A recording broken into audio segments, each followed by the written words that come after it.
Welcome to week 4 of the 2023 Collegiate Chess League presented to you by SIG. I am your host, Nemo, and I am here joined by the wonderful Joe. And we have been watching plenty of Division 1 of the Collegiate Chess League, but today's matches are going to be as exciting as ever. Joe, what are your thoughts so far on the season? Well, we're at week 4, which is basically the halfway point. We have a lot of matches already played and a lot left to be played, so really excited to see how the rest of the season unfolds. Yeah, for sure. And we're going to show you guys the standings because we have seen these matches, but how has the season unfolded so far, Joe? Well, we see Dallas is actually at a perfect 4 out of 4. They played earlier this morning, so that's why they have one game played more than everyone else. But we have SLU in second place, 3 for 3, and we'll actually be watching them later today. So they have a great chance to actually pass Dallas. As you can see, they even have more game points with fewer matches played, which is kind of crazy. And we have Mizzou up there as well.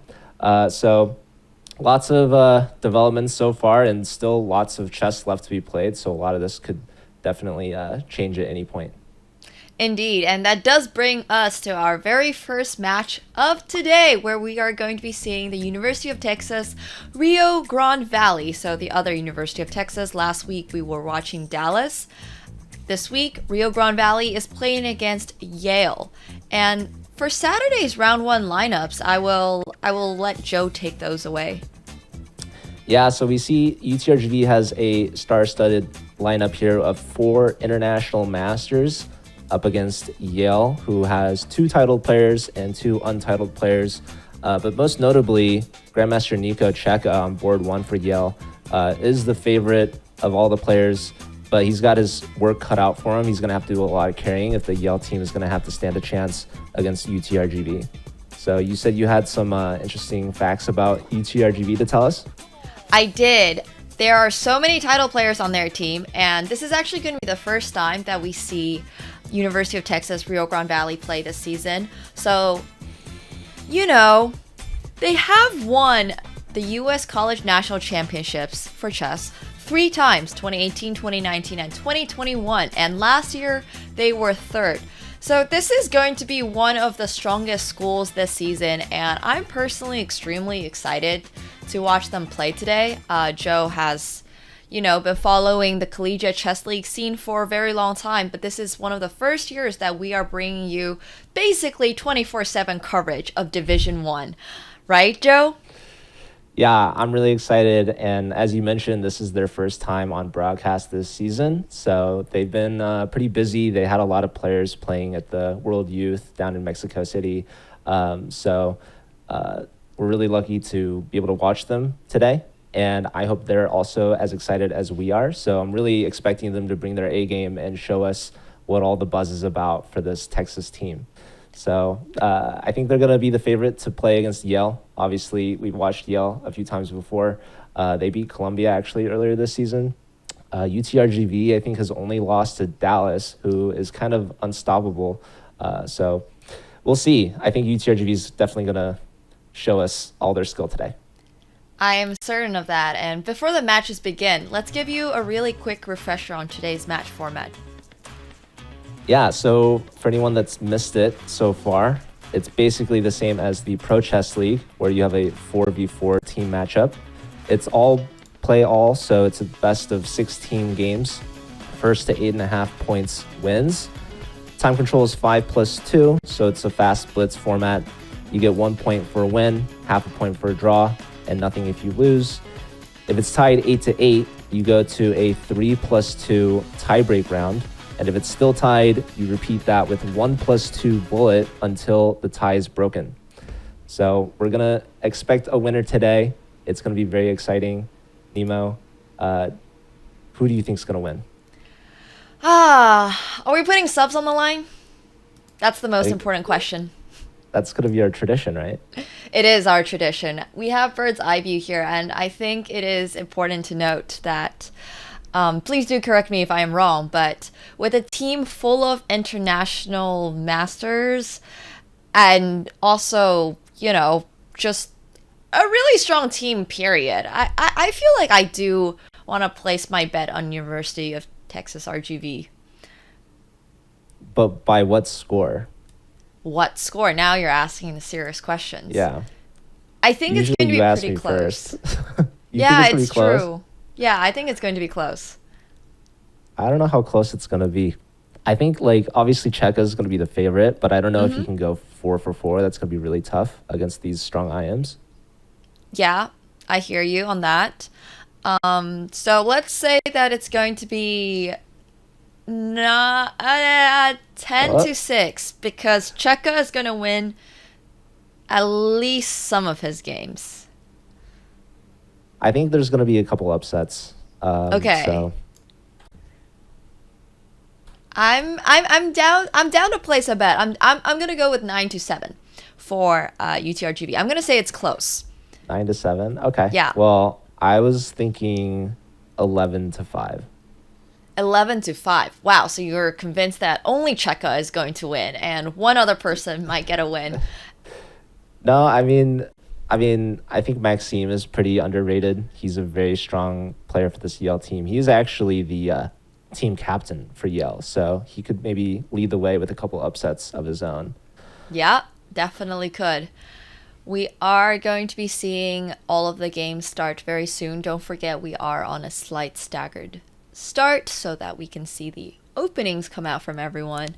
As you were talking about Maxime, they've actually entered the French, and it's a very relaxed position so far, and I think White actually gets something pretty comfortable out of the opening here. So once again, I think to Joe's point, there is always the chance, obviously, that you beat an international master as an untitled player. Titles are not everything in chess, for sure. Yeah, I think Maxime's game transposed from Karo Khan, but he's got the white pieces. But we have another board that we're looking at here. This is board 1 from UTRGV playing against board 4 from Yale. Jirai Druska. Do you know any of these RGV players, Nemo? I do not. I'm not familiar with any of the RGV players, but I do want to encourage chat to predict and to use their channel points, put their channel points to good use. I can't give you guys any insight on the players, but Joe has predicted 11 to 5 in favor of RGV, and I have personally predicted 9 to 7. So I think one of us has a better line, and it's not me, but we're going to see how the chess unfolds regardless. Oh, speaking of the chat gambling, I see we've got Sambuca with 10,000 points on Yale, which is kind of crazy. So He went to Yale. Don't tell anyone. Maybe a biased vote there. I mean, hey, I love it. We love to see it. Not loving this e5 over here. This seems to be a little bit aggressive. And the reason for that is because, well, bishop takes e5, bishop takes, and yeah, I don't know if after rook to d8, he might have missed this idea with knight to b4, and it's looking really ugly with this fork.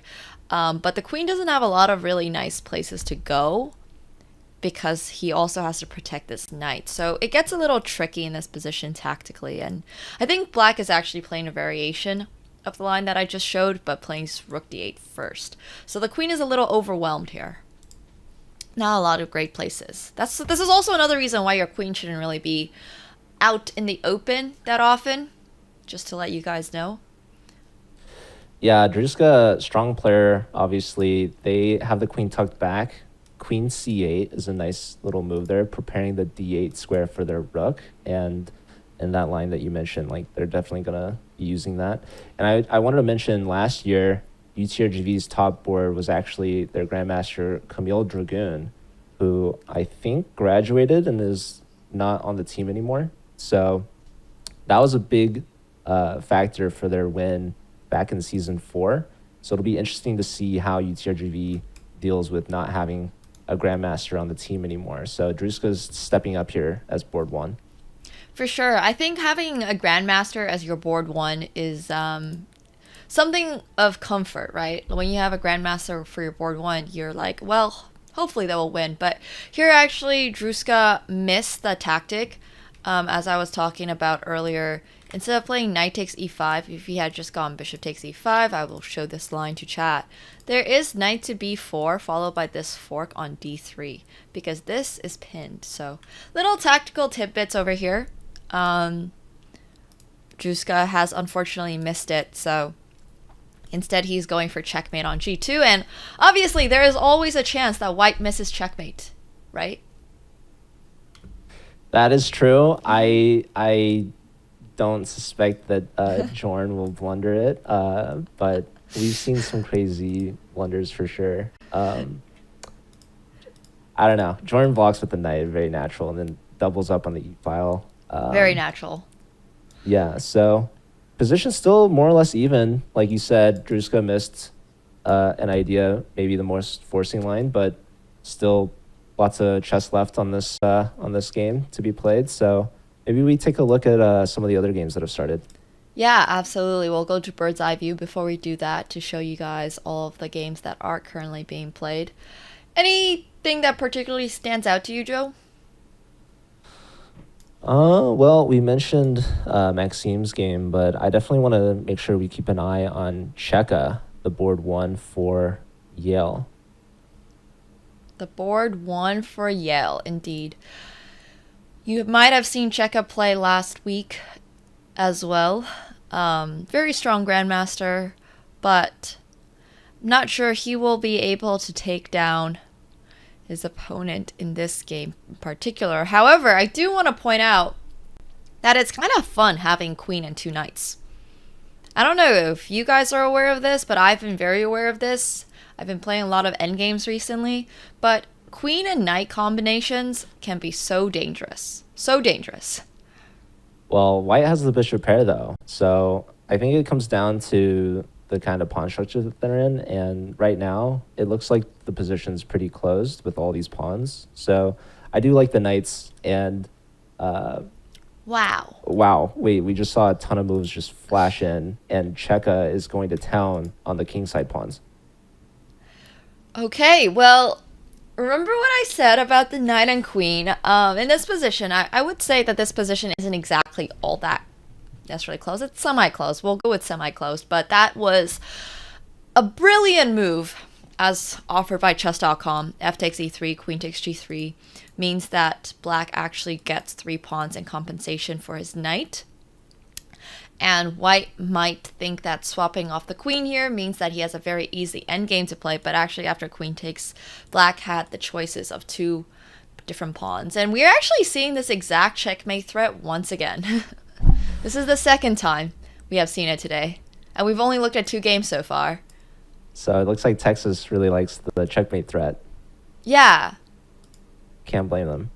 Seems that way. I think checkmate threats are great. We love those. Yeah. F6, I mean, blocks the mate, but obviously every pawn push you make near the king is going to make some weaknesses. Mm-hmm. So how does Checa convert?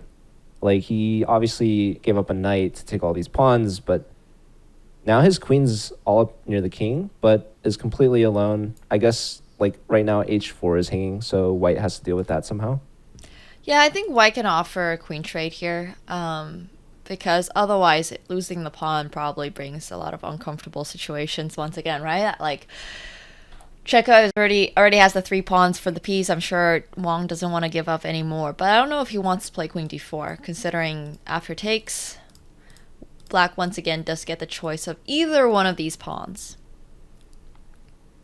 I'm not sure which one he would rather take. I would imagine b3, and has the potential to create a pass pawn over here, but realistically this game should be going towards a draw after the queen trades. Yeah, I like the b3 pawn as well. You come with tempo against the bishop, and you're making a 2-on-1 majority on the outside, so maybe potential for making a passed pawn. Right. There's a lot of potential here. Did you want to look at some of the other games we haven't looked at yet? For sure. Let's take a quick look at bird's eye view. Check on those eval bars as this endgame starts to simmer down a little bit.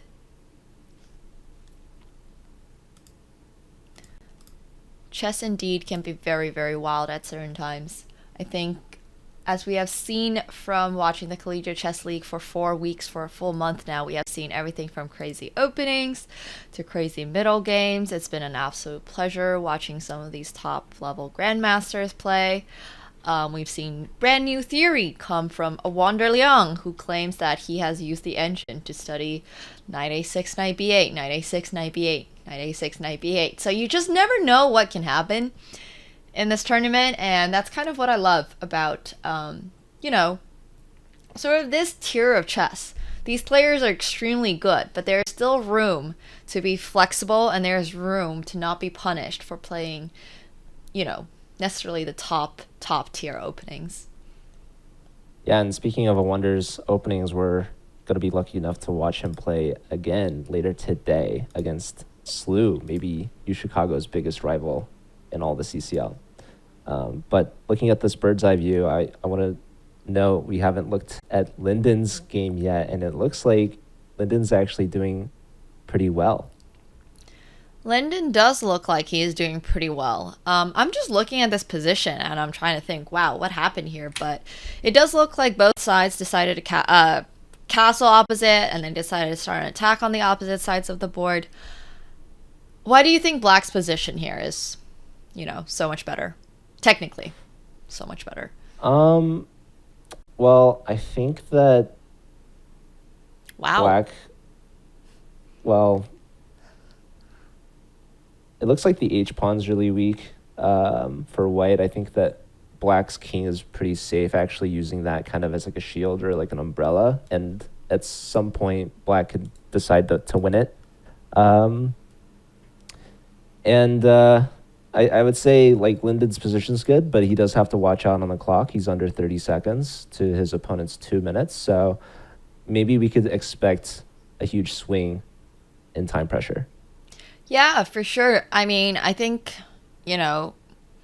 playing with 15 seconds on your clock is never really easy, but he actually has found a really good move with g4, just solidifying his bishop on f3, and I am not sure what is going on here. It feels like the eval bar is as, confused as we might be, but I do want to say that Black's position is still slightly better, despite, not having... Whoa! Well, there was no way to save the rook, so bishop right, h4 bishop was 2. really nice. Yeah. Yeah. There we go. Now we have the answer. The king is white out in the open. The queen's coming in for the attack. It's a very dangerous position here for white. But Black only has 17 seconds, so you never know what might happen. I think Linden's got this in the bag. I love your confidence. Despite the time pressure. Yeah, it looks like White's probably winning an exchange back, but look at Black's pieces and look at how exposed the king is. And look at where this pawn is going. Okay, I don't... Ooh, now there's some crazy... Oh, my gosh. Oh, I can't. Rook g4, your only move because your knight is hanging and you gotta save your rook. Oh. There was rook g8 There's and rook g1, but... How does Linden flush this bishop out of f1? He can't. He had to swing his rook over. Unfortunately, now there's no way to swing his rook over because Linden has fully blocked the g-file with his pieces. Linden, if you're listening, I'm sorry. I might have cursed you. I think you cursed him. He really, really just had to see, instead of a few moves ago, if we go back, he just had to spot the idea with rook to g8 in order to flush out that bishop. You stated exactly what Linden's problem is, and he needed to act on that. Yeah, instead he brings the bishop to the g-file, trying to line up discoveries, but looks like Oznir's king has found some safety on b3, also blocking out this rook. And now it's White's pawns that are going to be the biggest issue. Yep, White's pawns are going to, completely roll. He has two connected pass pawns. The bishop is a light squared bishop, and Black has a knight that is potentially able to affect the f1 square, but this pawn on c7 is also pushing towards promotion rapidly. Yeah. Rook d8 is coming. Oh, that's a fork. That's game over. That is a fork. So maybe we should take a look at bird's eye view. We have some results coming in. Indeed. Remember when we said that it's going to be 11-5? Or at least Joe said it's 11-5. And I said it was going to be 9-7, which, once again, I'm not too confident in. But there have been two draws coming in on boards 4 and 3. But University of Texas RGV is taking it down on boards 2.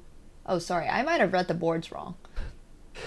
That's my Well, bad. the biggest upset here, we can see Checa actually lost to Texas's board 4, which is a huge upset. Anytime a board 4 can get points in the first round, that's a huge swing of momentum for that team. So Yale only gets 1 point with the 2 draws, and Checa, who I was thinking is the favorite, actually loses in round 1 already. So that does not bode well for this Ivy League team. Indeed, I have a feeling that we are going to be seeing a lot more crazy games. I mean, we were watching Linden. Linden unfortunately just let it slip away, but you know, it's not over yet, and they're just getting warmed up. This is literally the first game of the day. So everybody here is just firing up. I'm really excited. What do you think will happen this match? Well, in the second round, it's interesting because UTRGV, like all 4 of their boards are roughly similar rated, like they're all IMs. Yeah. But Yale actually surprised us with 2 draws on their bottom 2 boards. Getting draws against IMs is actually like, let's take a second and appreciate how crazy that is for unrated players to hold their ground in a blitz game here. So this Yale team, their top boards did not show up, unfortunately, in the round 1. But like you said, they're still warming up. There's still lots of potential. And I think if the bottom boards can continue to get some points here and there, this Yale team could still pull off an upset. I absolutely agree with you. We're actually going to get a quick look at Juska's game as they're heading into this Sveshnikov. Who do you think will be the highest scorer for either team? Well, going in, I was expecting it to be Checa, but obviously Texas has other plans. So I don't know the Texas players too well. Obviously, we saw their board 4, Tianki, take down Checa. So who knows, right? Like, they have the luxury of putting any player on any board. They don't really care who's board 1, who's board 2, etc. They're a team effort, and they're going to try to do their best regardless of each individual score. But I mean, do you have any other thoughts on that? I mean, it's really true. I think what you're saying is absolutely right. They have flexibility. All of their players are not, too well. Chess.com ratings are a little bit different from FIDE ratings, but they literally have Foos Jakub, at 2812, whereas their board 1's at 2640, and their board 3 is 2684. So we're seeing very similar ratings, and on average, they're just higher rated. Yeah, so, UTRGV, they're the 4th seed overall, only behind the other 3 scholarship teams. Yale is, I believe, the 6th seed behind UChicago. So they're clearly the favorite by rating, by standing. But this Yale team obviously has some talent. Obviously, like Checa and Linden. But we're watching Maxime play right now, and like I said, he's the Yale captain. He got a draw in that first round. Maybe he can continue to play well against the rest of the UTRGV team. But I would be very surprised if any player on any team goes 4-0. I guess no one from Yale can at this point. But UTRGV, like maybe some of their players will try. Yeah, for sure. And also, I see the question coming in from chat. How is Maxime 2400 a null title? And I do want to remind everyone that on chess.com, we are displaying their blitz ratings.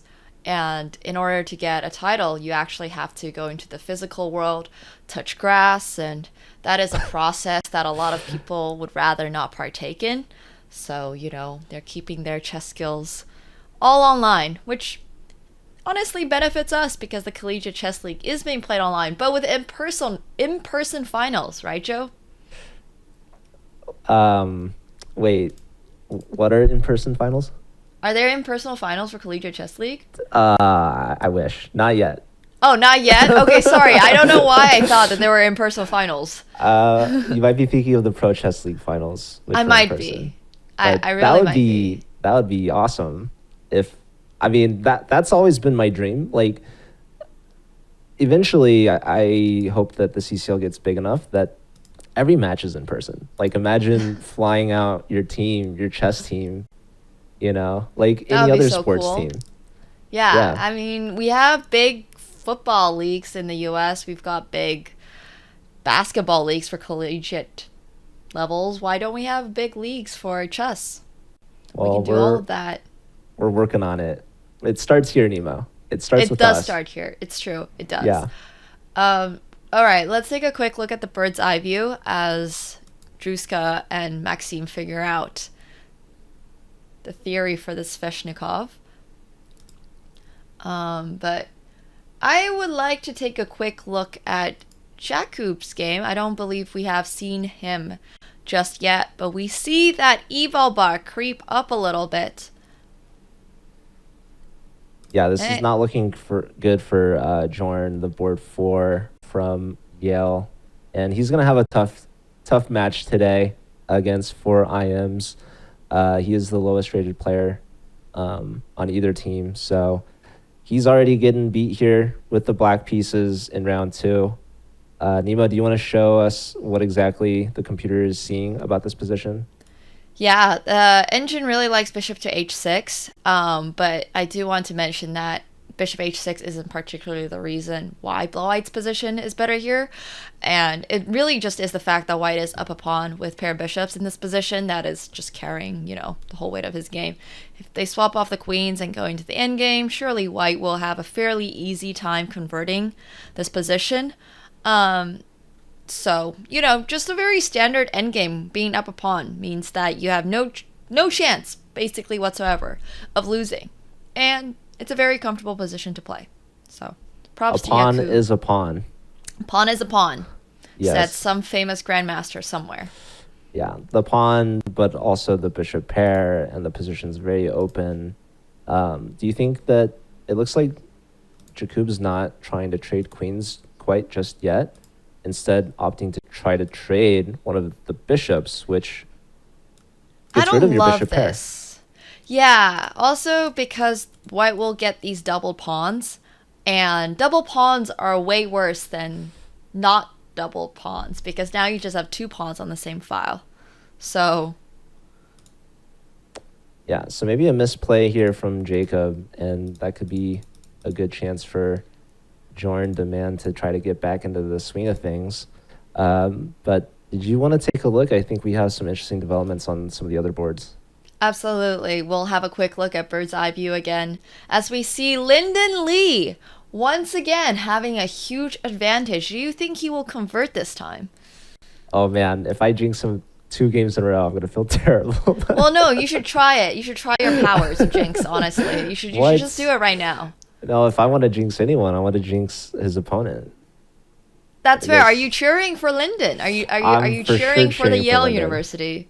I mean, I'm cheering for the underdog. Like, I know my prediction. I said what I said, but I still want to see good chess being played, and I especially want to see Lyndon at least make up for the last round. Like, if you're getting an advantage and not converting, it's one of the worst feelings in chess from my personal experience. So if you could do it twice in a row, I imagine Lyndon's going to maybe lose a little bit of sleep tonight thinking about it. Yeah, it's very true. I think he's got this though. I mean, he has the bishop versus the knight. Once again, this is a slightly more open position, so the position does favor the knight. But also, Lyndon once again has that very far pushed past pawn where the opponent is struggling to contain it because it's on a light square. And black, having no light squared bishop, has to actually use his knight to come back to try to take it.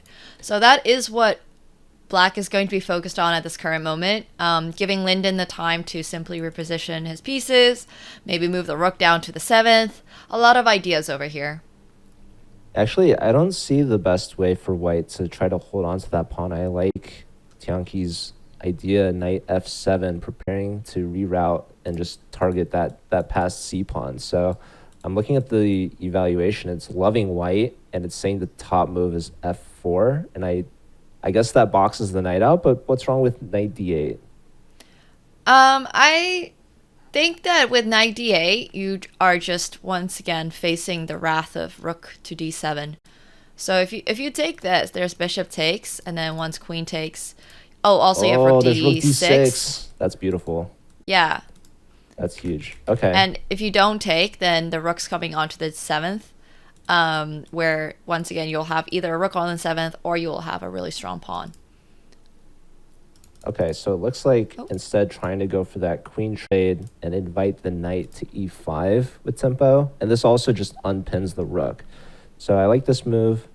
Linden dodges it and the queen goes back. So this is kind of like a offering of a little repetition here, but Linden obviously in the driver's seat, doubling the rooks. And I think another important thing to note, Linden was not able to convert but was in severe time pressure, whereas in this match, the clocks are about even. Yes. This is a much more comfortable position for Linden to play as well, because it's also got less counterplay from black. I mean, white is just flat out better in this position, whereas in the other game, there was a lot of chances. People were attacking on both sides of the board. There was tactics flying around. In this position, Linden simply has that pawn on c6, which he actually can't hold on to at this current moment. But this is a huge tactic. Huge tactic. Takes with a check. But e3 blocks. So can he save this bishop somehow? He can't, but thankfully, because black is going to be so preoccupied with taking this bishop, now Linden does have time to defend this pawn. He can get this check first, and then you can just play queen to d5, queen to d6. Either of these moves are going to be comfortable enough for white to simply win this endgame. Wow. Well, I hope he finds it, because, yeah, again, if he can't convert this, I'm going to be a little crushed. But but he's not in time trouble this game, so I do think he could convert it this time. All right. Come on, Linden, you got. Also, we've talked a lot about Linden's younger sister. I believe it was just her birthday. Oh, so she turned 14? Yeah, she's now 14. She's playing in the U.S. Championship. So if there's any Lee family fans out there, you can watch Alice play in the championship and you can watch Linden play in the CCL. And I think there's a hand and brain match between Chess Kids and the Harvard team coming up soon. I mentioned before. I love it. Yeah. Someone here suggested queen to d7, but queen d7. I would not recommend. Actually, maybe it still works. It still works. It almost everything in this position is winning, but queen to d7 is unnecessary because where do you go after you put your queen on d7? You're not actually threatening something, and this is one of those moves that looks really cool, but all you're going to accomplish is a queen trade at best. So instead, what Linden has decided to do is push his other pass pawn up, and then now plays queen d7, takes. And because the king is not one move closer, does this with a tempi, and now after rook takes, there's promotion. Nicely done. So Linden gets the job done, and we can take a look back at bird's eye view. For sure. But queen d7 was the correct idea, just had to find the perfect setup for it. I'm proud of chat for using critical thinking and looking at chess moves. And we see a checkmate against Maxime. So UTRGV answers right back with a win of their own. And that leaves us with two final games. I spoke too soon. Checa goes down again. This is a rough start for the Yale Grandmaster. Oh, wait, you're the one that said 11-5, right? Oh, my prediction is so not happening now. Can I change it? Oh my god, I was not expecting this to happen. Well, unfortunately for Checa, he has lost against Oznir. There is one more game between Jakub and Jorn happening right now, where the position is favorable for white. It's technically, I would say theoretically, potentially winning endgame for white, but rook endgames, as we all know, are notoriously difficult to play. Yeah, if I had to, guess, I would say that Jacob could definitely convert. I would expect International Master should know what they're doing in rook endgames, like up a pawn. And time pressure, like people make mistakes as well. So how would you convert this? I mean, you're asking the wrong person. I would simply not. I would not convert You would this. simply not convert. Yeah, I mean, but okay. The real answer is that this a7 pawn is now going to fall, and with one pass pawn, this rook is permanently distracted, and this king will never be able to leave h7, g7 because of the way that you can set up with your rook on a8 and your pawn on a7, and then whenever the king moves away, you'll have a discovered attack, threatening promotion next move. So the real answer is that yes. It's incredibly nuanced now that the rook and the king are tied to basically this file and the king is tied to these two squares. You're going to have another pass pawn that can push to promotion. Yeah, I love that you highlighted the king cannot leave h7 or g7. Anytime you step up to the 6th rank, there's a rook check with promotion, and anytime you step to the f file, like f7, there's rook h8 threatening a skewer if black takes on a7. This is actually a very well-known trick.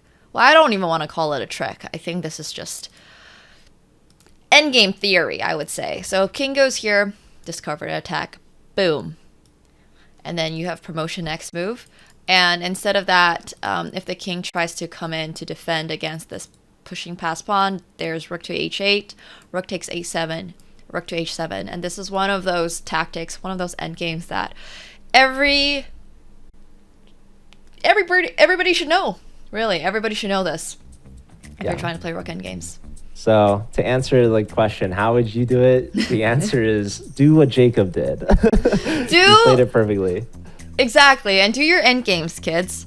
But we do have round 2 scores with 6 points for UTRGV and 2 points for Yale. Unfortunately, I was placing a lot of my marbles on Nicolas Checa, but he has not been able to score a point thus far, which just shows to you how good UTRGV really is. What are your thoughts on the match so far, Joe?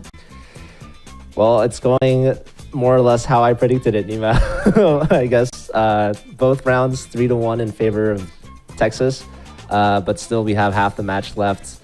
Maybe Yale can get some points back, especially looking at Checa to get some more points in the second half.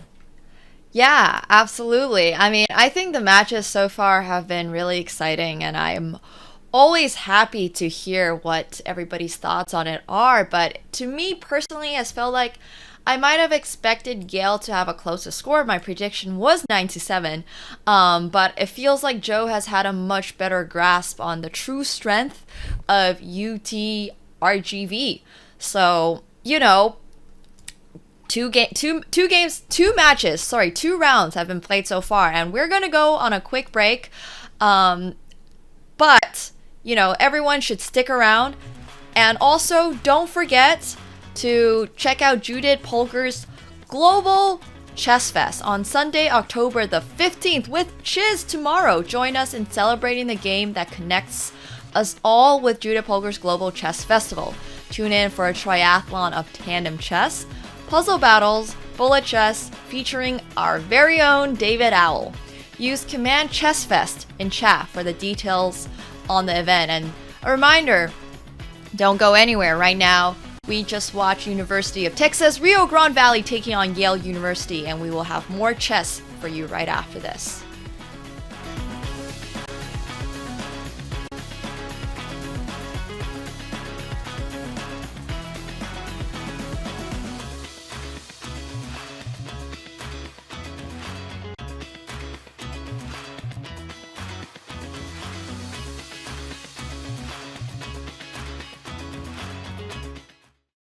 Hi, I'm Grandmaster Anish Giri, and welcome to Left-Hand Repertoire's 1e4.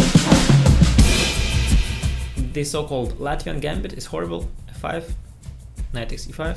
This is not how chess is played. He played too many moves with pawns and the queen, and didn't develop his light pieces. And if knight e4, this is a very important trick to remember. Many people fall for it, actually. Knight to b5, brilliant idea. ab, and queen g7, and after rook f8, bishop h6, queen c5, and f3, and surprisingly, queen f2 is almost checkmate, but it's not. If your opponent wants to be solid, we go for the aggressive, for the kill. If your opponent wants us to go for the kill, we play simple chess. And just use the fact that we have more space in the center, clear-cut plans, and nothing to worry about.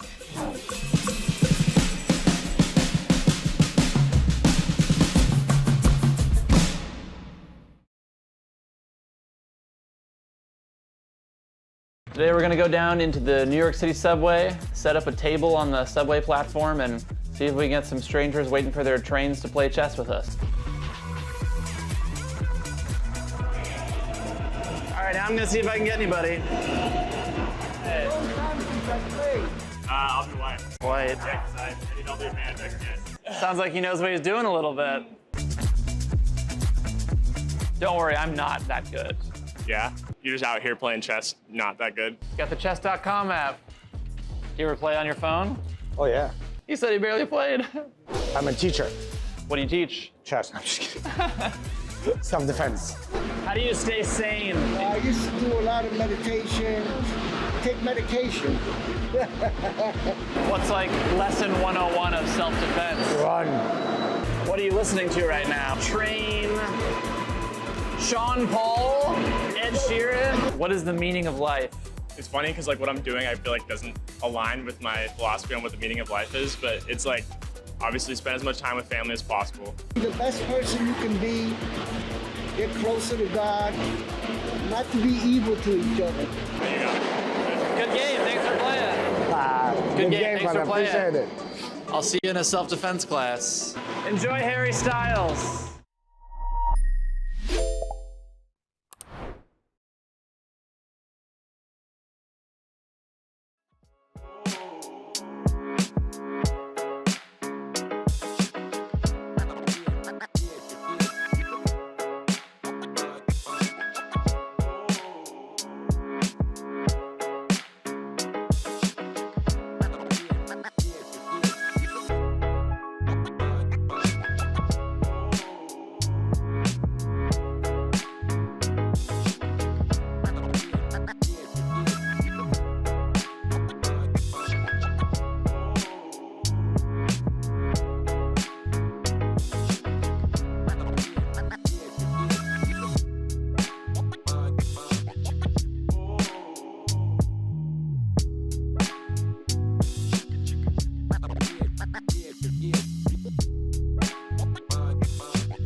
Welcome back, and a reminder, don't go anywhere right now. You are watching the University of Texas Rio Grande Valley taking on Yale University, and we will have even more chess for you after this match with University of Chicago playing against the St. Louis University.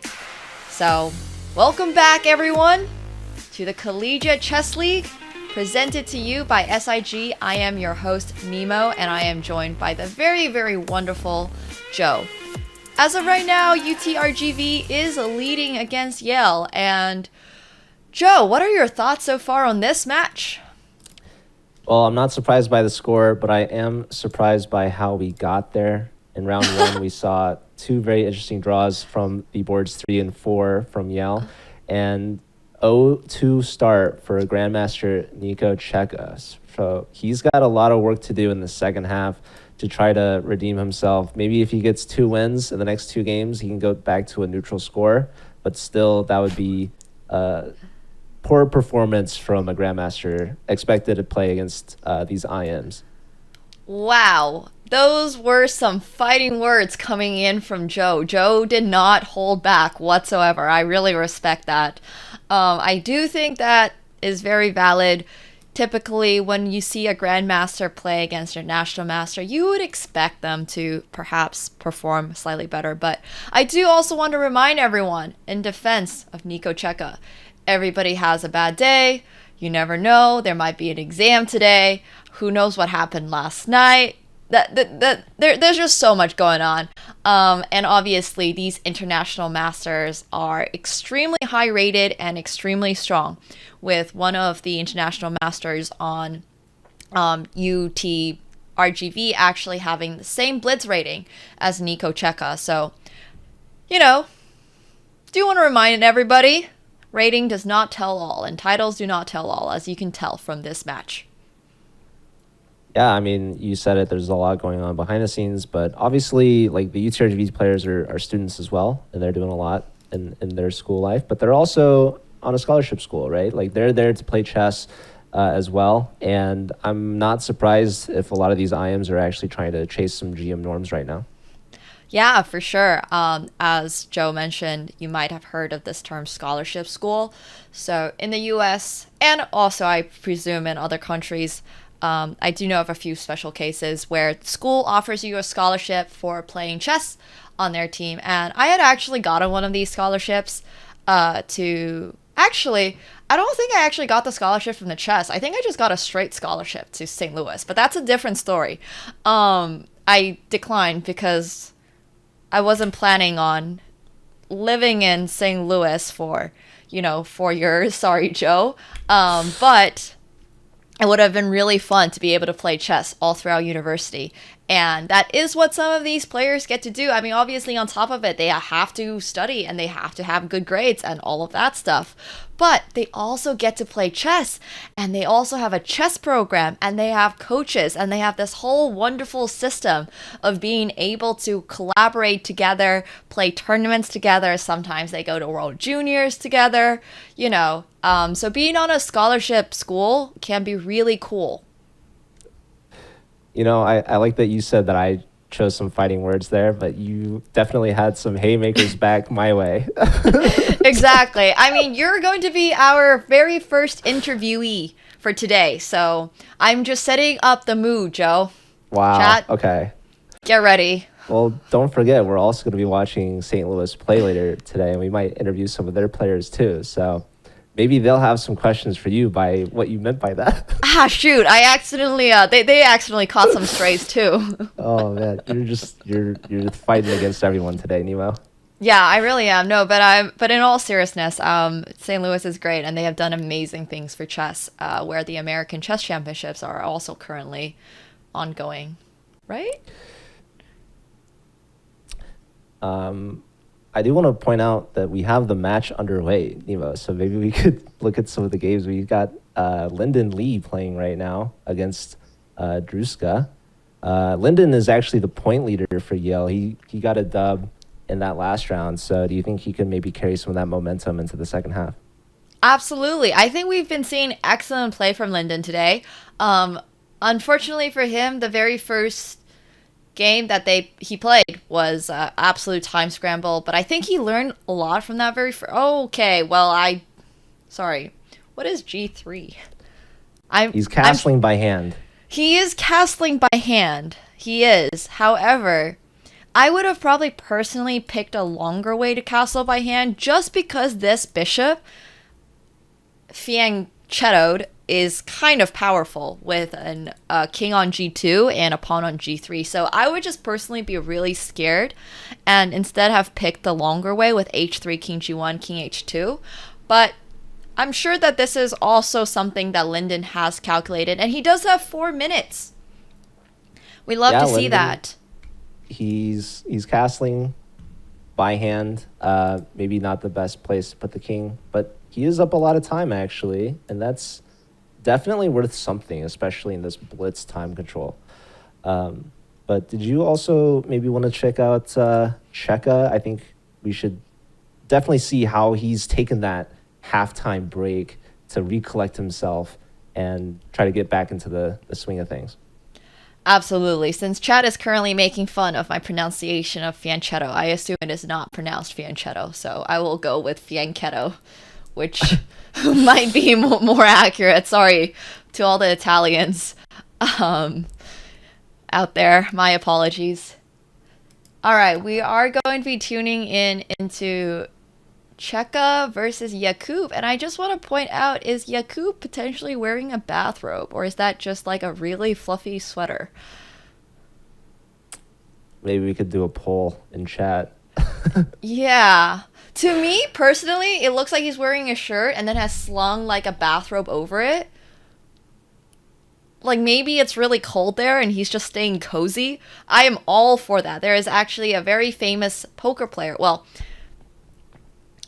there is a poker player that only wears bathrobes to games. Only. Wow. Exclusively bathrobes. Yes, he is dressed under it, but he wears bathrobes. Last week we saw U Chicago's Board 4 National Minister, is it Cole? I think. Yeah. On campus. So we love the player cams. I think the players maybe could be creative and come up with some interesting costumes. I know like Halloween is coming up soon. Chess.com actually just released some chess piece costumes for anyone. I don't know if we have a link for that in chat if you want to buy your own. I think that'd be really fun. But I like what Checa's doing. I know the computer maybe doesn't like it, but he's targeting these dark squares. I feel like there's definitely some potential for sacrifices like on e6. What do you think, Nima? I definitely think we are potentially looking at an e6 sacrifice, which is actually why I think Black's best move here is bishop takes d4. Because once this pawn goes down on e6, the rook's open, the bishop's open, there's like queen to f7, there's like h6, queen g7. I mean, there's just so many ideas. And you don't even really necessarily need these ideas to be set in stone. This doesn't need to be one of those 3,400 level puzzles you solve on chess.com with your premium membership in order to, like, you don't have to think 10 moves ahead. It just feels natural. It feels like it's going to work. And as Joe pointed out, you know, it's very real. Checa is probably gearing up for a comeback right around now. If he wants to stay even this match, he needs to win 2 games. I think also I'm just now realizing it's possible that UTRGV put the players in board order by their OTB strength and not their online blitz strength, which might explain why Checa had a rough time against boards 3 and 4, whereas Yale's boards 3 and 4 were able to get these upset draws in the first 2 rounds. So this could definitely be Yale's half. Right, for sure. And I think it's also really important to point out that when your team are all international masters, you are just probably not that worried about how the board order is, because once again, you do play against every single person. It doesn't really make a difference if Checa Nicolas was technically board 4 or was playing board 4 and instead played their board 1 for round 1. Like, none of that particularly matters with this match format, and I think that's really important to point out. And that's actually another reason why I really enjoy this match format. It's great. We get some really nice games. We get some variety. I mean, we also get 4 games, which is wonderful. So, really quick before this game heats up, I wanted to take another bird's eye view. It looks to me like everyone with the white pieces is just crushing it. Absolutely. Quick bird's eye view before we return to this game, because I do want to see if Nicolas plays rook takes c5, which is the best move in this position. But look at those eval bars, all just swinging in white's favor. Doesn't matter if you're Texas, doesn't matter if you're Yale. It's just all advantage for white. And we'll actually come back to Nico's game really quick because I wanted to talk to everybody about his last couple of moves. I do think that there's a very strong attack potential here. So, you know, we were just on queen to f4, black playing knight to f8, which is fairly passive. There was actually this really interesting idea with rook takes c5, followed by knight takes e6. As Joe pointed out, taking on e6 is always a great idea. Sadly, he did not play that, let black retreat the bishop, but just look at where this pawn on h6 is. Some really powerful stuff coming in here from white. Black's position feels a little bit passive, but white does have to prove somehow that he has an advantage in this position, has to find a way to convert. So, yeah, it's not that easy. Black is definitely trying to defend. You've got that dark square bishop that is dodging these trades. Understandably so, right? Because you have pawns on light squares, your dark squares basically like Swiss cheese. You got to keep that dark square bishop on. But looks like we have queen f6 threatened. ooh, Knight d7. The knight this. now is... Uh-oh. Uh-oh. Did Checa potentially just blunder a pawn? That appears to be the case, which is not good for our Yale grandmaster. Indeed. Oh, ouch. That's not great. That is not great. I mean, the redeeming factor is that this game is still probably a draw. Yeah, but if you're Checa starting 0-2 and your team is down by 4, I think that draws are just not going to be good enough at this point. Obviously, hard to ask for a win on demand, but when you're winning in that kind of position and up all that a time, you really can't afford to blunder a pawn that easily. For sure. Also, Checa is losing to his opponent who is in a bathrobe, so that might be another slight, feels bad man moment right there. But we will leave them to it. Let's take a quick look at the bird's eye view. It is no longer all eval bars going in white's favor. So we have 2 results. The bottom 2 boards actually for Texas getting the job done with the white pieces. And we have the top 2 boards from Yale still playing. Checa's position has gone from good to bad to worse. And we do have Linden, though. Looks like he's about to convert against Druska. Absolutely. And Linden has been having a very decent performance so far. And although Linden might not be titled, he has shown that he can certainly be equally matched against international masters. And his sister, he is titled.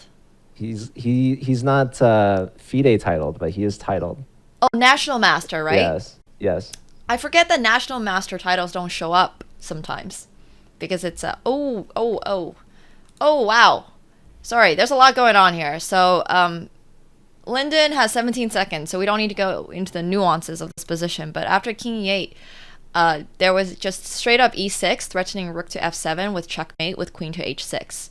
But once again, with 18 seconds on the clock, not expecting. Oh, there's mate in 3. I thought he did play. He played e6 at some point, but yeah, he finds this really nice mate. And I want to mention, like you said, Linden's been playing great. He's been winning in every single game he's played. He's now 2 out of 3. So he is doing phenomenal this week. Absolutely amazing. He has been playing some really cool chess too. I think not only has been playing phenomenal, he has been playing fun chess. And I genuinely love the style of chess that is aggressive, is having fun, is like not shy about just playing the game, because I feel like a lot of the time when we watch super high level games, not saying that these aren't, super grandmaster games, but they can be very slow. We're getting 50 move end games. We're getting like that stalemate on 113th move. So these games today have been a lot of fun. Yeah, we do have one last game remaining. The top board from Yale against Jacob from Texas. We saw Checa blundered a pawn early. Well, not early, but earlier. And now is playing for a draw here. Yeah. I do want to point out that the cameras are wrong. We're actually missing out on Yakub in his bathrobe. Yeah, I love this bathrobe. You knew exactly what I was going to say. You're kind of jealous, I feel. I am kind of jealous. It's so comfortable. What if I showed up on broadcast in a bathrobe? Well, I mean, we have a break after this match, so I don't think I own a bathrobe. Wait, sorry. As we were making that joke, white, okay, I think it's still a draw. Table-based draw, yeah. Yeah, it's a table-based draw. But I was going to say, these 2 pass pawns look mighty scary for 1 second, but it is still going to be a draw. I got nervous for no reason. I was so worried for Checa. We can see a mouse slip. Oh, there it is. All right. Okay. Well, so Checa's on the board. Checa's on the board with that half point. Yeah. Okay, so 8-3. I need or I guess the scores have to be updated still. But I need Yale to get to 5 because I want those subs. I can't believe it's been about a month now. This is our fourth time casting together, and we are here. We've been making predictions every single week, and nobody has won yet. But for whoever's prediction is correct, they get 10 subs. So Joe is looking very likely at this current moment. Joe, would you like to break down the round-by-round scores for us? Yeah, so that round we saw 1.5 points for Yale. Linden still leading the way, getting a dub there.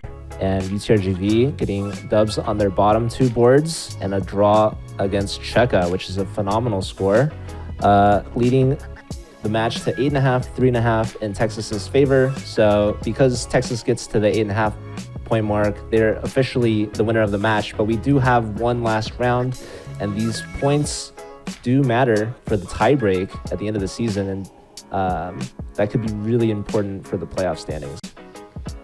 Yeah, absolutely. I mean, I think these have been really exciting games. It does look very much like UTRGV is taking away this match a little bit. Unfortunately, Yale's board 1 has not had the best day thus far, but, you know, there's always the chance that he ends on a high note.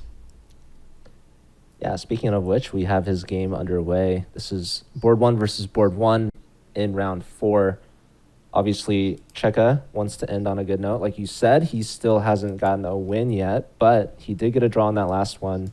And if he gets a win here, he can end on a good note. Obviously, it's a little too late for the match, but it's important for your self-esteem. Yeah. I think that is the most important note. I think winning is extremely important for self-esteem.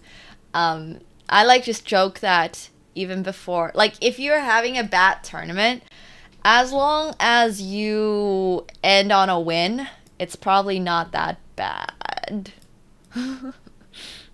Well, in quotation marks. Nemo, looks like we have a result in a poll on how to pronounce fianchetto.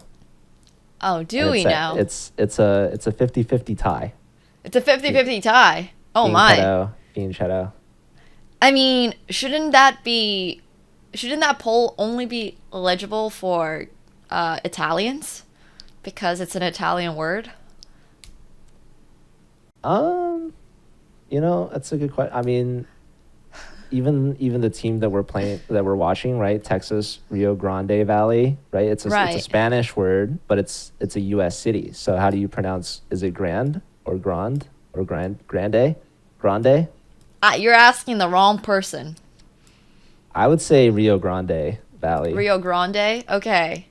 How is that pronounced? How would the city be pronounced in Spanish? Grande. Grande? Okay, then I think I agree. Then I would be called Grande.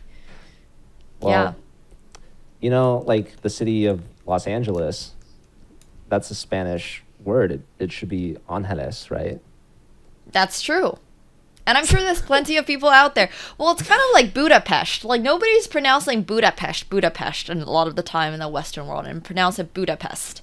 But it's actually Budapest.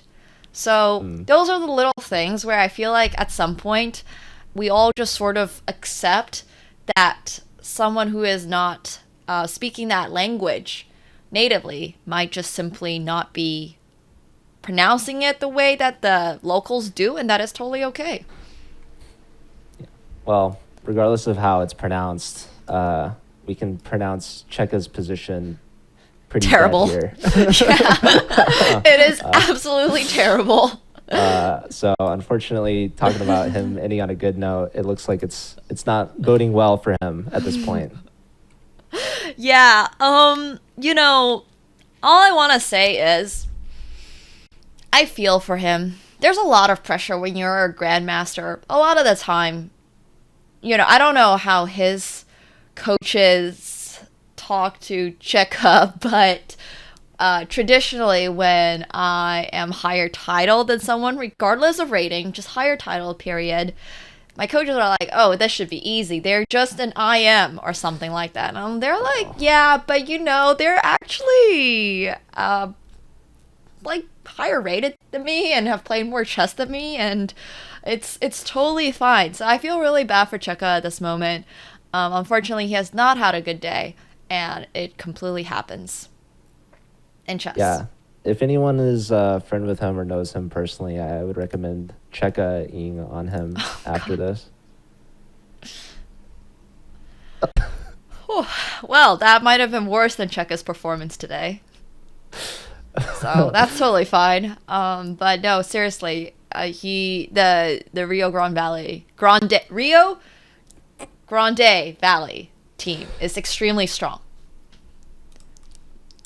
That pun was awful, Joe. Like, just truly awful. I'm still not over it. I can't believe you said that on broadcast. One day your kids are going to see this. I mean, if it's that bad that someone would show that to them, I'd be pretty proud of it, actually.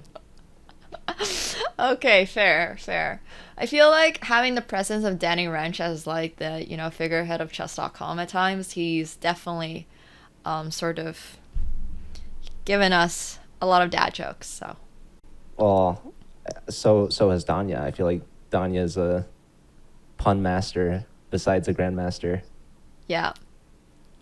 I actually do think that Danya has pun jokes, and I guess Danny has dad jokes, and those are different. So that is a good distinction, but they're both Daniels, so maybe that's the true source. That's true. Are you also a Daniel, Joe? Secretly, no. I wish. Not that good. I love it. And thank you very much, Nick, for the raid, and welcome everyone. We're currently covering the Collegiate Chess League. I hope you had a wonderful stream. Hope you had a success in that bullet brawl. But thank you. Yeah, for those of you tuning in just now, we have UTRGV versus Yale underway. This is round 4 of 4. UTRGV already has the win because they have a score of 8.5 to 3.5 right now. But these last 4 games are going to be relevant for the standings for tiebreaks. And don't leave just yet because we do have interviews after this as well as another match, a very exciting match, UChicago versus St. Louis University. So plenty of chess left to be played today.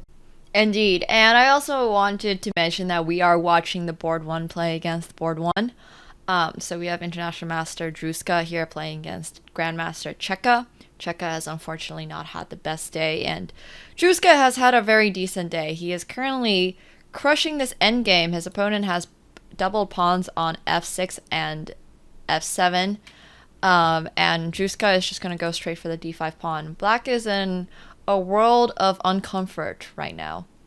And playing endgames against really good people while you're worse is one of my least favorite ways to lose in chess.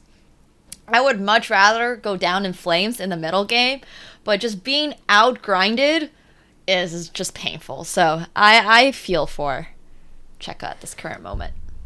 Well, maybe we shouldn't feel too bad for him just yet, because even though his position is not anything to write home about, his clock is definitely one of the saving graces, if not the only saving grace in this position. I think that Checa understands that and is trying to put Druska into some sort of time pressure and maybe get it back to an even position. Yeah, absolutely. Let's take a quick look at bird's eye view as we leave these two players to battle out their endgames. Let me know if you have any games that you think we should take a particular look at. Well, looks like things are turning for the worse for Yale's board 4. But obviously, it looks like Linden is about to finish this up with a draw, which brings me 1 point, within 1 point of the match prediction. So, love it. You deserve your 10 subs if you guess it exactly correctly. Oh, we're getting another result. So Maxime loses. So I need both Jorn and Checa to pull out a draw, or one of them to pull out an upset win. You think that can happen?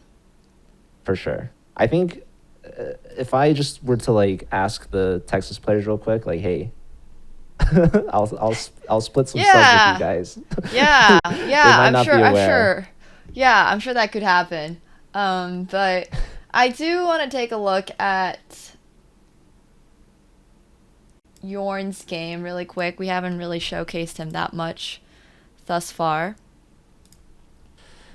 And I think this is sort of a nuanced endgame as well. Black is definitely better. White has that light squared bishop. So, you know, he's trying to hang on, but I think black is going to comfortably go for the f2 pawn, potentially play e3. It just feels like one of those endgames once again where you know you're kind of lost, but you're just hanging on and you're hoping and you're praying, and you know that you can't really just resign in this position, but it's looking a little bit over for white. Yeah, the queen comes back to try to guard that diagonal leading to f2. Like you mentioned, that is kind of a weaker point in white's position. So I definitely think that Tianqi can convert this against the board 4. No surprises there, truthfully. So I'm really relying on Checa to try to somehow swindle in time pressure. Absolutely. I am a little more doubtful of that, I would say. I think it's very hard to swindle higher rated players, but there's always the chance. Let's take a quick look. Checa's the higher rated player, so his swindleability factor is good. Higher, right? Higher. But Druska is definitely Druska is plenty good himself. For sure. I mean, Druska obviously the favorite with the position, but I mean, he's under 20 seconds. Can we switch? Yeah, let's go to Bird's Checa Eye. game? Yeah, Bird's Eye and then Checa really quick. Once again, I do think that time plays a big part of blitz games. Wow, who would have thought? But here, Druska is going for that d pawn. This knight on e7 is literally stuck guarding it, and you never want to swap off rooks, because once you swap off rooks, this is a very simple conversion for white. You can create a far pass pawn with the h pawn, and you also already have one with the a pawn. So does Druska have a strong tactical idea here of f4 check? If king takes, we have rook e7. Wait, does rook e7 work right now? I think rook e7 was working. Yeah.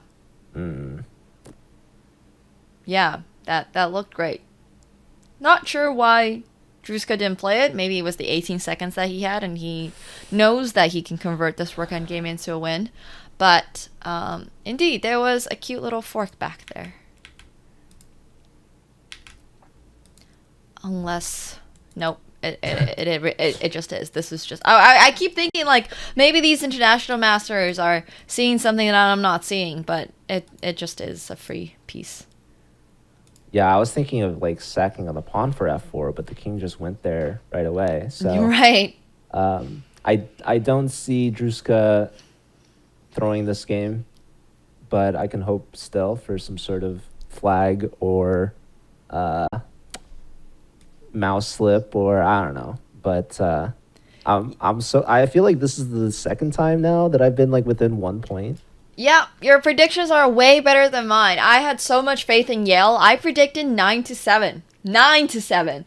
This is going to be 12-4. Oh my God, Checa was threatening mate in 1. Yeah, I mean that would have been very ironic if he had actually blundered that. But I would have been so happy.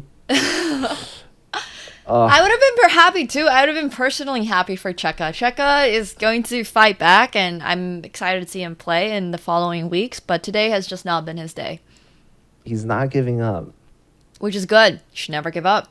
This is rough. I think white, he just resigns. White's going to resign. This is very theoretical win. He didn't even want to try king e3, king d3 one more time.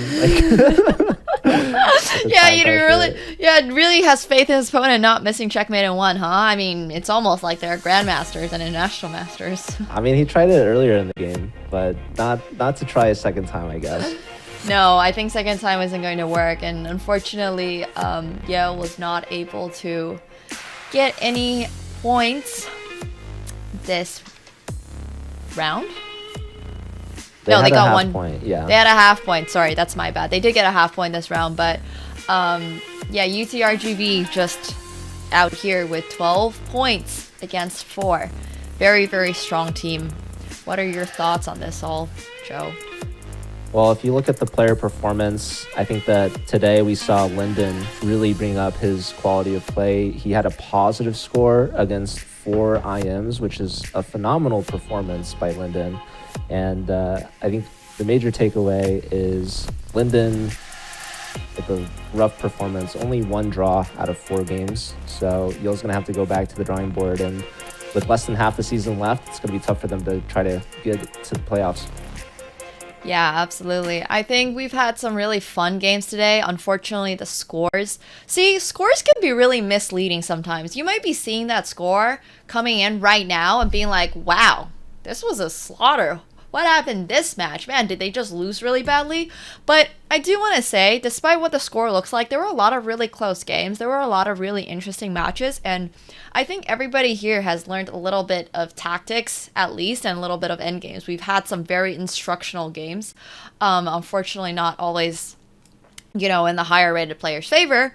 But I think that just goes to show, once again, anybody can win in chess, and with good gameplay, you can beat anybody. Wow, what a concept. But yeah, I hope everybody has been enjoying this. And also, don't forget, guys, we are going to be going on break. But before that, the Chess.com College Ambassador Program is back. So if you're a college student who wants to help grow chess on your college campus, join the team and get the backing of Chess.com at your school. Benefits include Diamond memberships, exclusive Chess.com merch, career opportunities, and even meeting chess celebrities. You can use command CAP in the chess.com chat. And Joe and I are actually going to be right back, and I have an exciting interview, and Joe will actually be my interviewee, so it's going to be awesome. We'll be right back.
Let's check.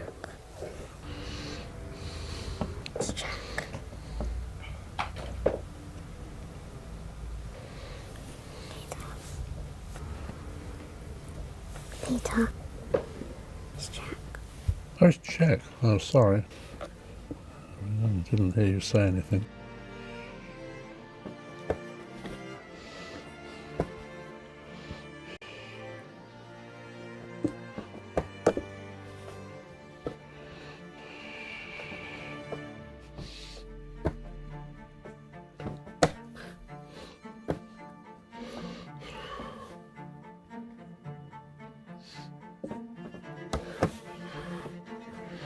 Yeah, thanks. I thought Padana played extremely well, very, very solidly. Didn't make mistakes and made good positional moves all the time. The last time I was wiped out by a woman was by Nona Geprindashvili in 1966. She beat me. She beat you. Two wins and one draw. Nice. Yeah, I'm retiring.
classified trading is a game really that you're playing with competitors and basically every market participant in the world.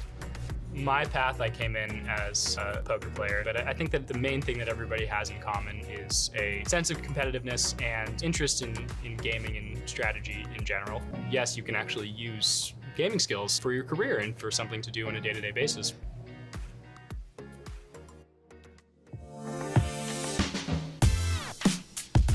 Don't forget, guys, you can use gaming skills in your career. Apply at sig.com/chess. And before match 2 begins, it's actually time for our career opportunities for chess enthusiast segment presented to you by SIG. And we have our very first interviewee here. So who is this mad lad on the screen right here, Joe? Oh, that was me a long time ago in another life, I guess. I love it. I mean, how old were you in this picture? This was 2019, so I guess I was 23 at that point. Wow. Okay, that was a while ago, but when did you start working at chess.com?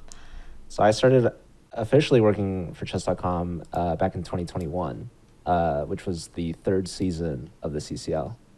Amazing. And when you're not co-hosting with me, what do you do at chess.com? So my job is running the Collegiate Chess League. So I actually started the Collegiate Chess League back in 2020 and did 2 seasons just as a hobby for fun. And then by the 3rd season, chess.com finally hired me. And a lot of what I do behind the scenes is making sure that we get a lot of teams to register. Obviously, what you see on broadcast is just the top division, but the Collegiate Chess League actually has 23 divisions based off rating. And we have 360 teams registered. So that's a lot of players and a lot of teams to manage. And I'm making sure that all the players and captains are registering on time, making sure that they're eligible and that they're in the right teams and divisions and that the league is running smoothly. But when we're in the off season, I also do a lot for college chess in general. So obviously you mentioned the college ambassador program, which I worked for a little bit, and any other college chess event. We're really trying to support all these college chess clubs. We have actually US College Rapid and Blitz coming up later this month, and Pan Am's I actually went to earlier this year back in January and was lucky enough to do some commentary with Jeffrey Shang and Danya actually. That's absolutely amazing. Sorry, so this is kind of a segment in the interview, but can I play in the Collegiate Rapid and Blitz? Or... So the College Rapid and Blitz is for currently enrolled students. Oh, so. Unfortunate. I will enroll for one day just for this. But Joe, it sounds like you have been doing crazy things for chess and for college chess. So how did you get involved in this event? And where does your passion for collegiate chess come from? And also, what is going on in this picture? Yeah, so I started playing chess in high school, and then I went to school at UCLA and joined the chess club. Like, that was the first thing that I did. So I was really involved with the chess club and really looking to play a lot of friends, but also compete against other schools. And I learned about Pan Am's, but it's very difficult to travel because our club didn't get any funding for it, and our team is nothing compared to the scholarship schools that win every year. And it's only once out of the whole school year. So that kind of planted the seeds into how I came up with the College Chess League idea. And seeing chess.com run the Pro Chess League was actually like my aha moment of like, this could all be done online. So that's how the CCL came to be.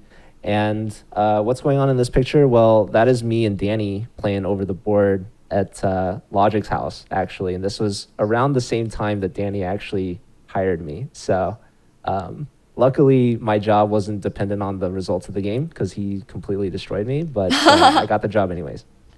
That's actually such a flex. I mean, playing chess against Danny, Logic's house, getting hired after this game. Wow, that's some impressive stuff right there, Joe. And honestly, okay, like, how proud are you about how far the CCL has come since its first season? You have basically been the commissioner. You have been the person that has been running this all behind the scenes, and you've come so far. Well, I'm super proud. Like, it's kind of crazy to think that the league started 2020, and now we're like on chess.com's main broadcast, and I have, you know, famous chess celebrities like Nemo commentating the matches, and like having a whole broadcast team put all this together, because initially it was literally just me streaming it like on my own channel, like on OBS, and like all the matches were played on Google Sheets. Like I just shared the sheet with the teams and the players and said, here's your opponent, figure it out, here's like the match format, go on chess.com and play each other, and like hope that they would report their scores. Hope. But now we have like this partnership with NACE, and like obviously the sponsorship with SIG is incredible. So I really appreciate companies like SIG, for instance, that look at, you know, chess as a hobby on someone's resume and like influence, you know, their application process. Because that's actually kind of how I got a job once, was my resume had a ton of chess experience on it, and my like boss noticed that and thought it was interesting. That's absolutely amazing. Everybody here in chat, I hope you guys are taking notes. Chess is amazing for you. But quickly, Joe, last question. Who wins today's second match, University of Chicago or St. Louis University? So I think the worst prediction I've had so far is I bet against Mizzou in favor of Chicago. So I'm going to not make that same mistake twice. I'm going to guess that SLU is going to be the favorite. I think SLU is going to be the favorite in any matchup. But today as well, no exceptions, even though I think Chicago has amazing talent like we saw last week with Awonder and Praveen. I think SLU takes the cake on this one. I definitely hear you. I'm going to wait a moment on my predictions. Thank you very much, Joe, for joining us for this interview. Obviously, we'll have you back as the co-host very soon. But before we get to match 2, we are also going to have another very special interview. And we are going to have Hudson on in a moment, but we'll take a quick break before that. So stick around. We'll be right back.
I'd classify trading as a game really that you're playing with competitors and basically every market participant in the world. My path, I came in as a poker player, but I think that the main thing that everybody has in common is a sense of competitiveness and interest in gaming and strategy in general. Yes, you can actually use gaming skills for your career and for something to do on a day-to-day basis.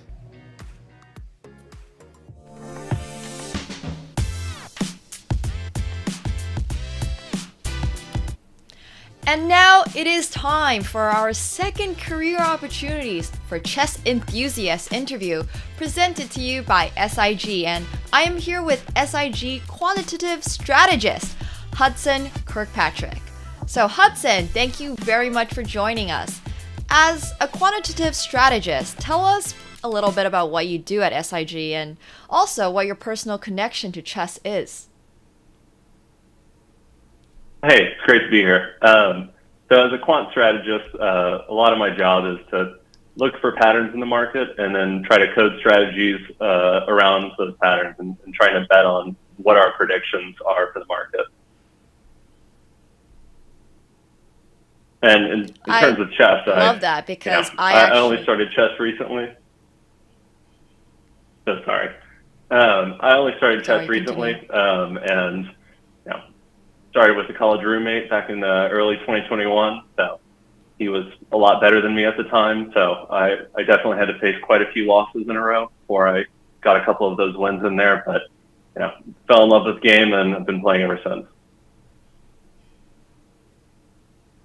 That is absolutely amazing. And I think having a couple of losses at the very start probably motivates you a little bit as well in your future because you're like, I don't want to lose anymore.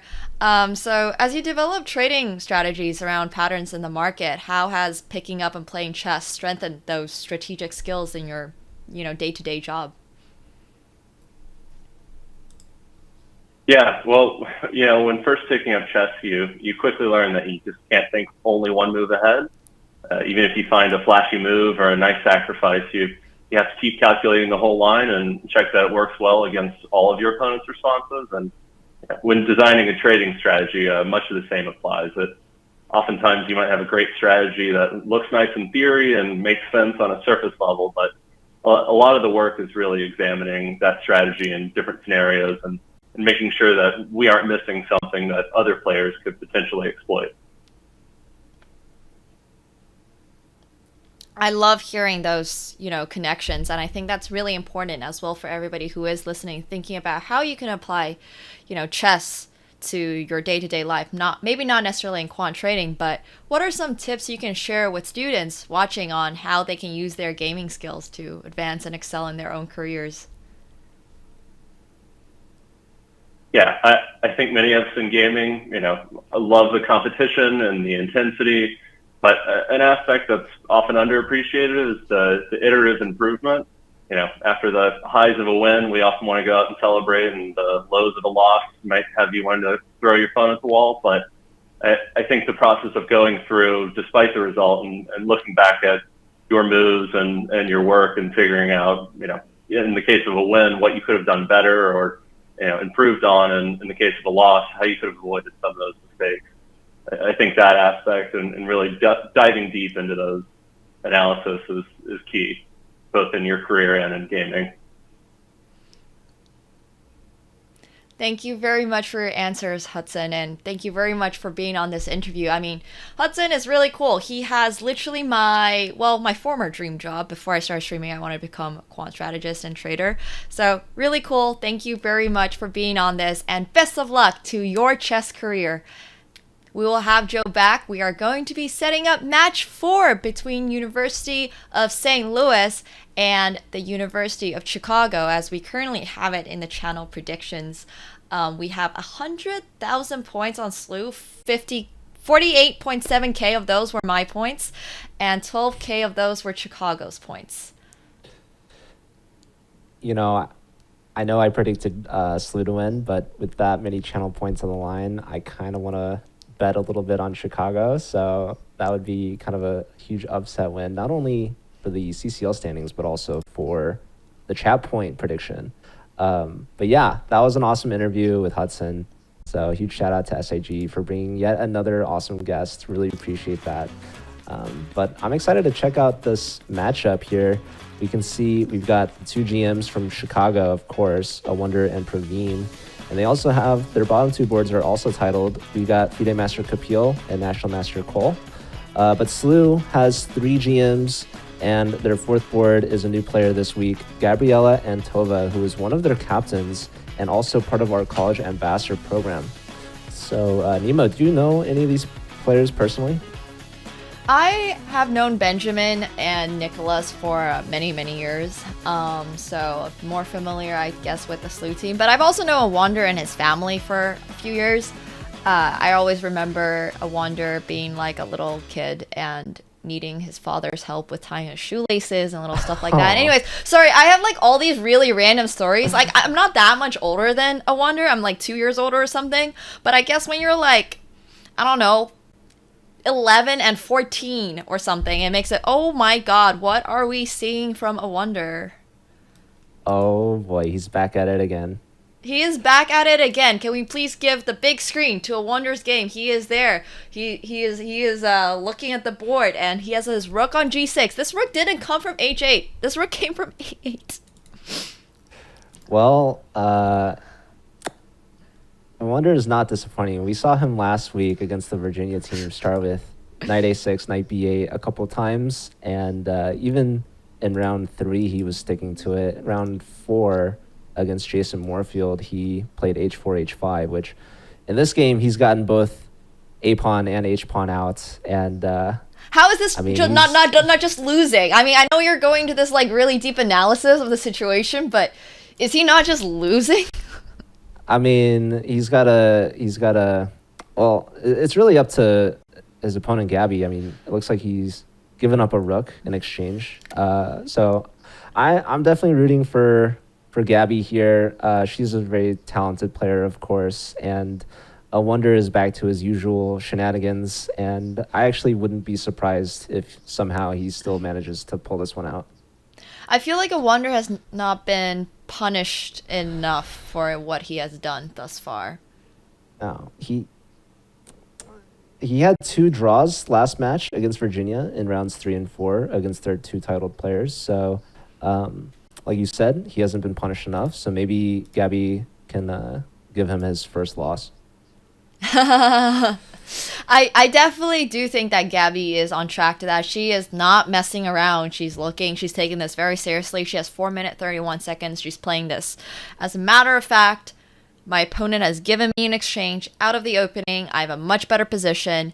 He is just, you know, asking to be punished on the board at this current moment. I mean, you can't get away with this forever. I know you're 3,000, Awonder, but having this attitude isn't going to make you win every single game. There has to be at some point a game that he, loses. You can't keep getting away with it, chat. Yeah. No, someone's got to stop him. And I think for sure, SLU is a good opponent for Chicago at this point, right? Like, Awonder last week we saw get away with it a lot against the Virginia team, but now he's up against arguably the strongest matchup for the whole season in SLU. SLU undefeated so far. They're 3 for 3, looking to go 4 for 4. And Chicago, I mean, they obviously have a lot on the line here. They're trying to make playoffs as well. And if Awonder can get punished, then maybe his team might have to talk to him and try to take things more seriously. Although in his interview last week, he'll argue he is taking things seriously. So I don't know. What do you think? I think he is not taking things seriously. I know that we should take people at face value sometimes and, hear what they're saying. I've always been a fan of being extremely just, I don't know, empathetic. But in this case, I think he might be going a touch too far because SLU is a really strong chess school. Like, they are the chess scholarship-best schools of the chess scholarship schools. They have such a strong team going down to like Division 3. So I would just personally choose a different school to do this against. Not saying that Awonder can't choose what he wants to do with his own life. He is very much a grown adult, is a grandmaster. He is 3,000 rated on chess.com. All of these things are, points that I will never reach in my life, and that's totally fine. But the decision to play a5, rook a6, rook g6 is something that I can change in my life, and I just don't think against Slew is the peak moment to do it. Yeah, he already did it last week against Virginia, but obviously he's back for more. He didn't get enough of it. He hasn't gotten it out of his system yet. So he grabs this pawn on h4. I mean, is he going to get away with it, Nemo, or is he going to win? Like, I guess that's the same thing. Is he going to get punished by Gabby here? I think Gabby's plan in this position is fairly simple. I think Gabby just wants to, I was going to say maybe queen e3 first just to secure everything, but I'm sure it's not that big of a deal, and then just castle. And then, eventually just convert this endgame, because you're up in exchange. That's what you do when you're up in exchange. You convert. So yeah, easier said than done. I know this is a bit like just win, just convert, just don't lose. It's hard. It's easier said than done, and it's much easier being the commentator over here, having this board, having the eval bar, us being the audience. I know a lot of these days we try to not use critical thinking, so I do actually want to mention to you guys why this is not completely winning for white. The material is, the pawns are equal at this current moment. White is up the exchange, but one of white's issues is their h3 pawn. And this pawn is likely going to fall at a point, and unfortunately white has also these little holes in the position that are extremely good for the knights. Like, knights are spectacular when you don't have a dark square bishop, and there are more than one dark square that is a weakness, and this knight's currently actually parked on c5, aimed right at the e4 pawn. So white is actually not completely winning, as the eval bar would suggest, and in fact, wait, knight to f5. If he plays this, I would be so impressed. I mean, he definitely is the type to see this, but the reason that this move works is because there's queen takes c4, and you do not want to deal with any of this tactic. Like, no part of that is something you want to deal with, but I don't think Awonder's playing that right now. It's sort of that's more of a fun one. That's much more of a fun one. Awonder missed knight f5, but much to his credit, I think that, I mean, like he said in the interview, right? Like, he's looked at the opening while he maybe is wasting moves or whatever. His opponent might be creating weaknesses and pushing a lot and controlling the center, but in doing so, creates these holes that you mentioned. And if you look at the clock, like, I hate to say it, I think Awonder's going to get away with it. I think Awonder's going to get away with it too. I mean, I think part of the problem is that Gabby has thought a little too much. This is another type of like psychological warfare from the opponent, honestly. It's the... I don't know if you do this on chess.com, but sometimes I'll get into matches against much higher rated people, and by much higher rated, I mean like 27, 28, 2900s in bullet, and they will just play the worst lines. They will just bomb cloud. They will play like e6, f6 as their first two moves, and I just get so frustrated because I'm like, why is this guy disrespecting me? But then I realize they can disrespect me because I can't win. So you know what?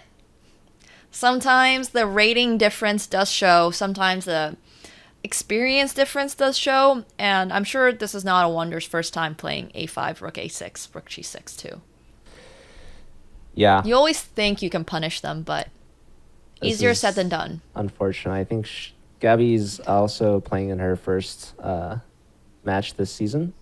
We haven't watched every Slew match, so I could be wrong, but this is definitely the first time we've seen her on broadcast. And her time management, I think, might be the tale of the story. So she gives up another pawn, maybe trying to get some trades going, but it's just not looking to be in her favor at this point already. Despite being up in exchange, I think the pieces and the activity is going to be too much.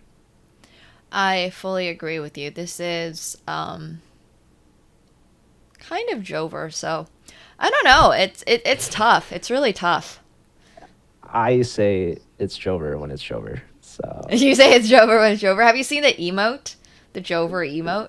I actually don't think I have. Okay. Well, we should encourage the chess.com chat to enable it. It's amazing. It's a spinning fish. Sorry. Regardless of that, really random tangent. It's one of my favorite emotes right now. So trendy. It's very trendy. I've been watching a lot of League of Legends Worlds, and it's currently in the play-in stages, which means that nobody's taking. Okay, I'm not gonna say nobody, but a lot of chat is having fun in that chat. Let's put it that way. And Jover is like one of the. Yeah. Anyways, it's trendy. Sorry. Back to the game. This is not trendy. Well, this we've is got a lot of other games to look at as well. In fact, we have a result. So maybe we take a look at the bird's eye. As interesting as Awonder's play style is, we got to remember there are 7 other players playing. So obviously, board 2 is a GM versus GM matchup. It's just pretty interesting. But we do see Theodore gets the job done fairly quickly against Chicago's board 4, Cole. So what game do you want to look at, Nemo?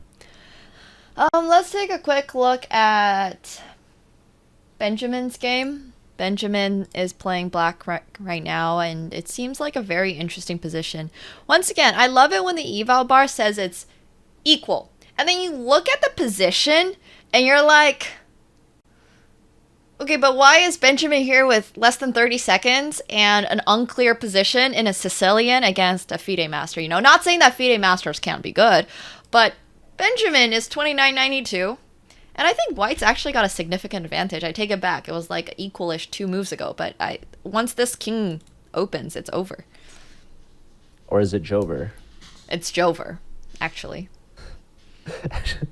Well, it's Jover. It's always Jover. As most of you know, Bok is obviously a big streamer, and he's a big part of this SLU team. And he is in definitely not a good position here. But shout out to Kapil. He's obviously lower rated, but he's still a very strong FIDE master and is looking to maybe get some crucial points for the Chicago team in their quest of upsetting the top seed in the CCL. Yeah, absolutely. And I think, once again, we have seen plenty of upsets today. We saw actually Nicolas Checa earlier today not have the best day either. So, once again, it is the Collegiate Chess League. All of the players that are here have at least put some effort into their chess. Perhaps not as much as every member of the SLU team, but they have put some effort. And Kapil is definitely, you know, pretty good.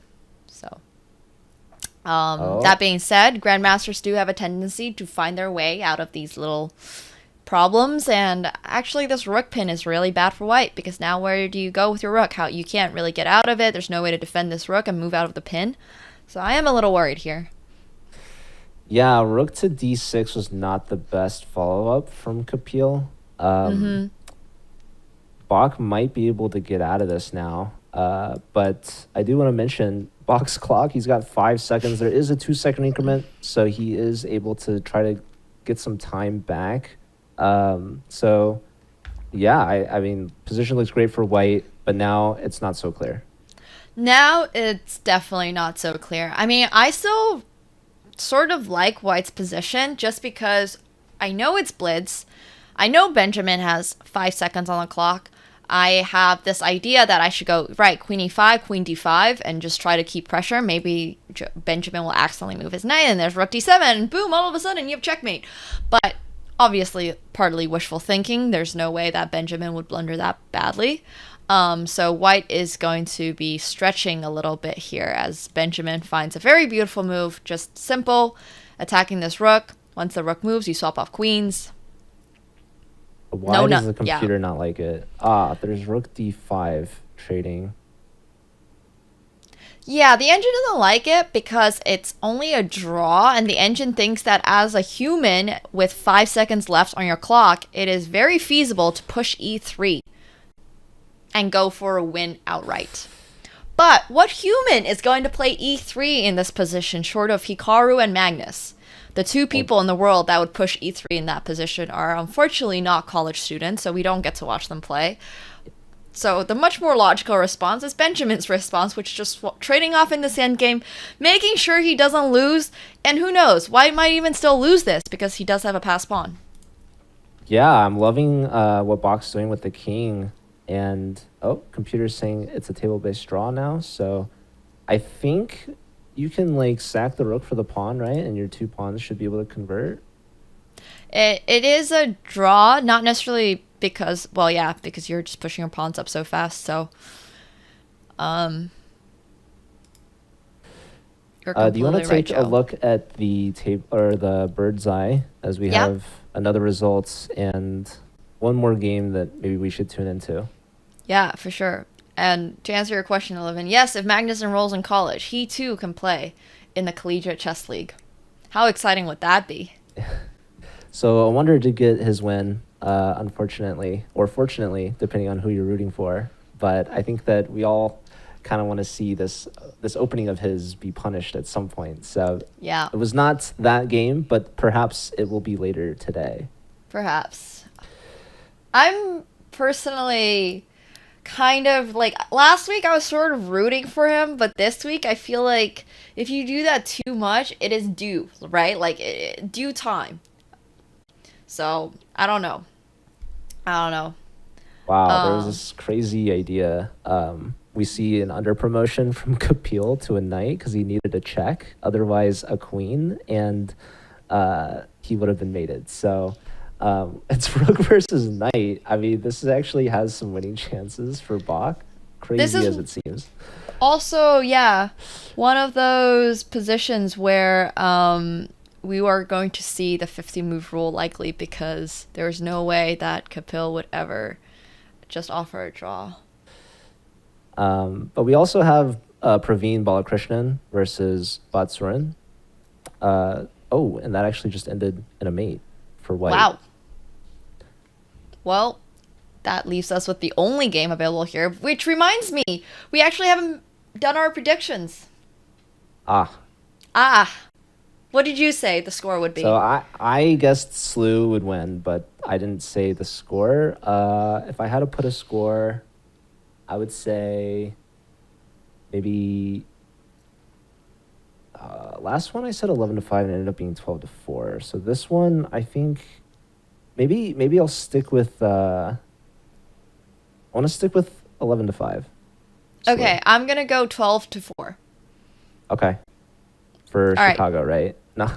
Yeah, obviously Chicago's gonna absolutely. Whoa, wait. Sorry. I take that score back because Benjamin is losing. He's getting checkmated. No, Benjamin's winning. Benjamin has black. Oh my God. Sorry, I was so confused there. Benjamin won. Wow. Okay, there we go. Okay, I am gonna go with my score then. I like just completely. I was so confused there. Oh my gosh. Yeah. Well, that's really rough. I thought the 2 pawns would be able to queen, but Bok played this really well, getting his king in to support his pawn promotion, but also keeping that king on the edge of the board with the rook, forcing Kapil to under-promote to a knight, as crazy as that is, and ending up winning with the rook versus the knight. So shout out to Bok for not giving up on that play and getting the job done. Yeah, for sure. And yes, correct. That is a draw. Knight and king versus king and rook is definitely a draw. But as we have seen, mistakes happen. It's blitz.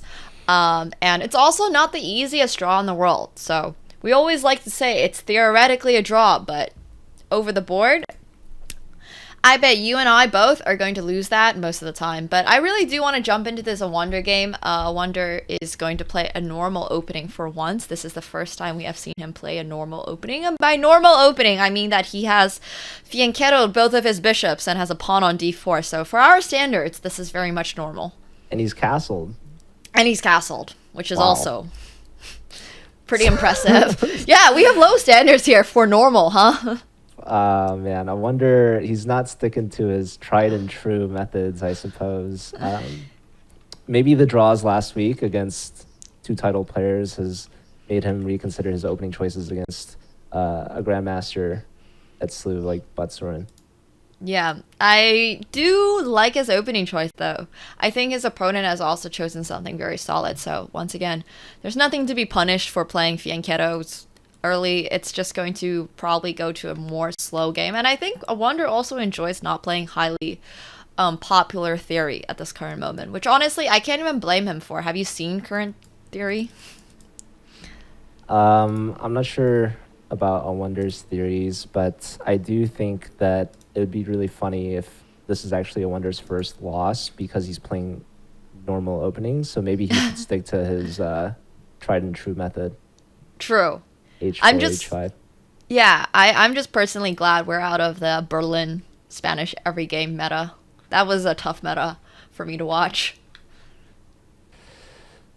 But this is going to be a very solid position coming in, which means we'll take a quick look at Bird's Eye. We haven't yet seen Nicolas play today, but don't forget we are on a slight staggered start. Slew is currently leading. I have a prediction of 12 points for Slew, 4 points for Chicago, and Joe has a prediction of 11 for Slew and 5 for Chicago. Yeah, Awonder got the 1 point, so they're right on pace for your prediction. I think that Chicago is going to get some upset points from Praveen and Kapil, maybe even Cole, who we haven't tuned into his game yet. His game's yet to start, so we'll keep an eye out for that when it does. And I'm hoping maybe he'll be playing from campus again.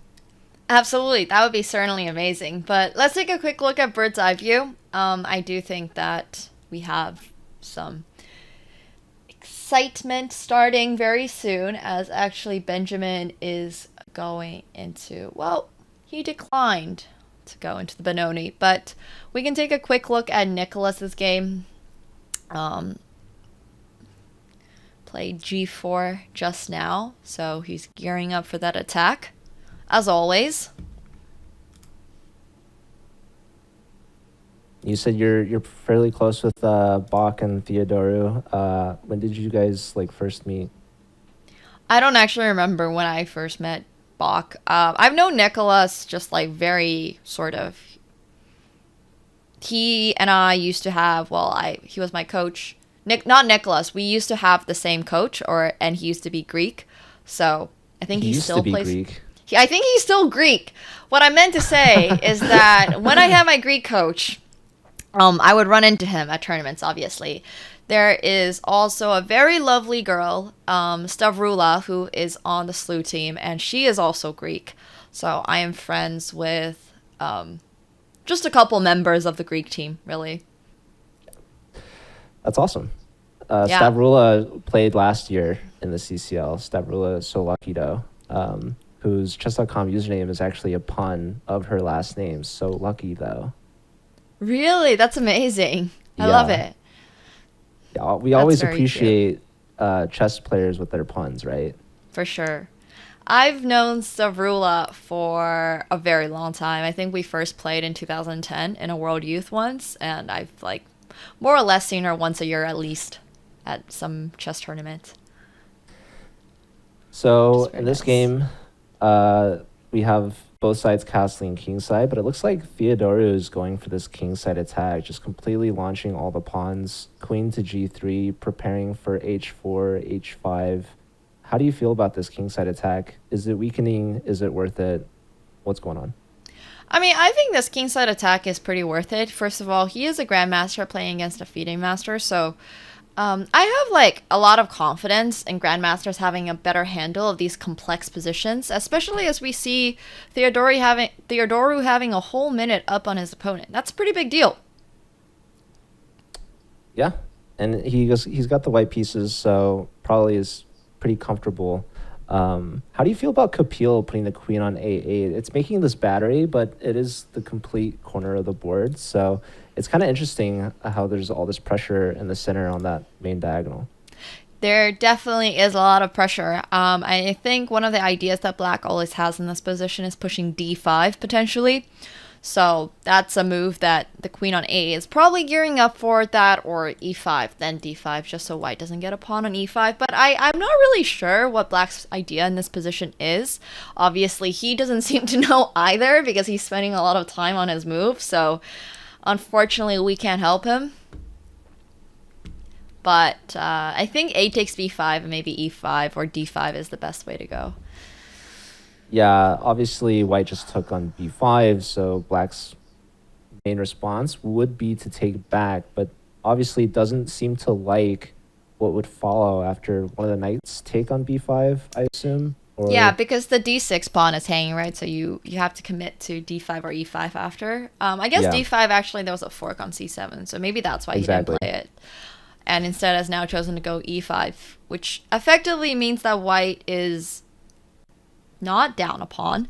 But sorry, I mean black is not down a pawn, but now this pawn is gonna come pushing. And it's not like you can take on b5 because the d pawn is still really weak, so I don't know what's going on here. I'm liking Theodori's position a lot. This is why I'm glad that I am commentating and not playing, because it's the player's job to figure out what to do and not ours. Yeah, I mean, I can only suggest some ideas for him. I mean, I can suggest a takes b5, knight takes b5, and then all of a sudden this pawn is really weak, so maybe you go pin this knight and maybe you trade it off so then you can take this knight. It's so complicated with only 1 minute 30 seconds on your clock. I don't know if, but either player really is familiar with the nuances in this position, but white at least has a very simple idea. White is going to push up h5, white's going to push up g6, white's going to push up h6 or something, and just go for this attack. It's just a pawn storm, and he's not afraid of his king because black's pieces are a little bit disjointed. The bishop and queen are still looking at the center e-pawn, which is quite well protected at this current moment and is always too scared to take on b5, so... Yeah, and pushing d5 is not possible because that just hangs the knight on e5. So position's kind of awkward for black, and like you said, the plan is very easy for white. So maybe we take a look at another game at bird's eye view. Yeah, absolutely. We can definitely take a quick look at bird's eye view.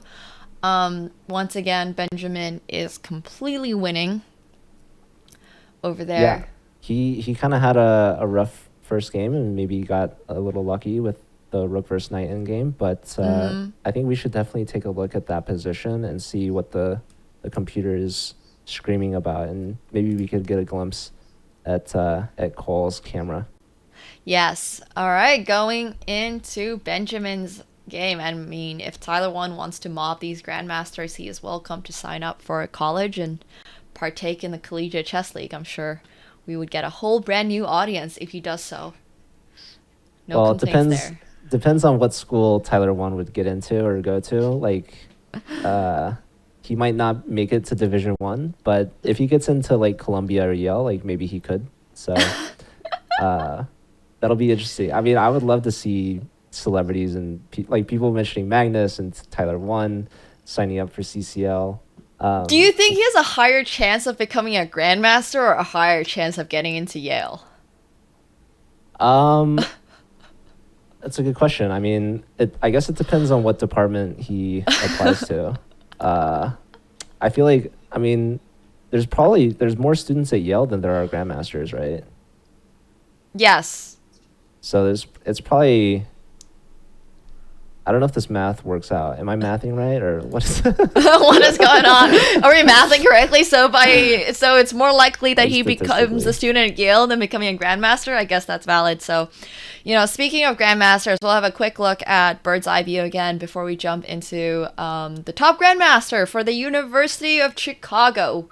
I have no idea how many students are at the University of Chicago, but it's pretty impressive being both a grandmaster and being a student at the University of Chicago. I mean, there's only one, right? I think that one person is a wonder.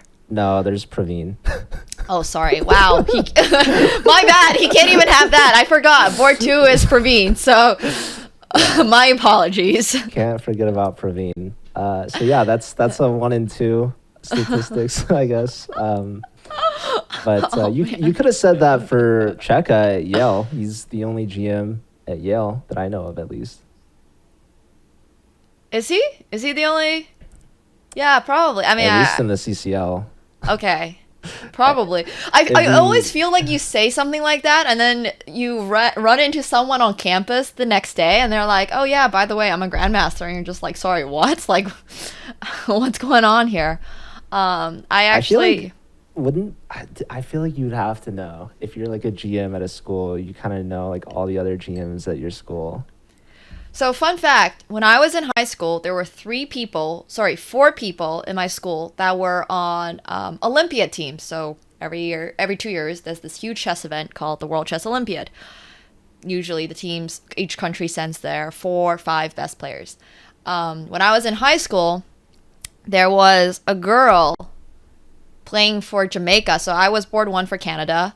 There was a guy playing for Hong Kong, and there was another girl also board like 2, 3, 4 for Canada.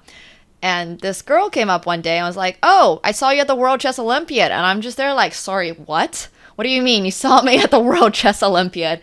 You have to understand, this is like, these tournaments are usually held in like Azerbaijan or Georgia or something, and it's pretty far. And I'm just like, what is happening? But it was. Batsurin is playing an absolute masterclass game right now. He is, though.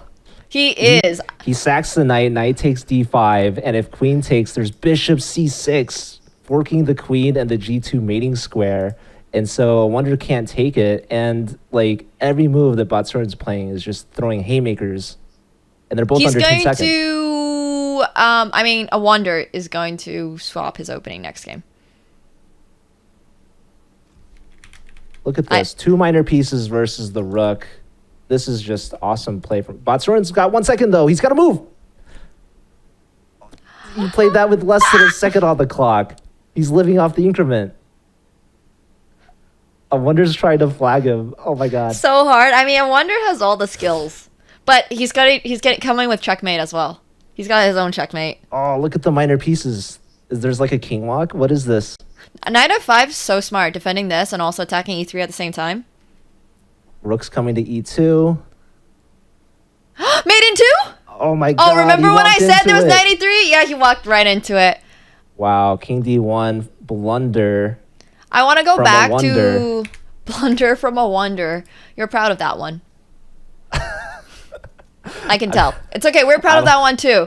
I wasn't it's all planning good. on it. It just came naturally. No, I love it. I want to go back and point out Joe's excellent tactic point out here. So queen went to f3 and knight takes d5 is a double exclamation mark, because if you play queen takes d5, for everyone watching, there is bishop to c6 with queen to g2 checkmate. Wow, so Awonder goes down. Big loss from him. Even playing a serious opening. Do you think he should go back to...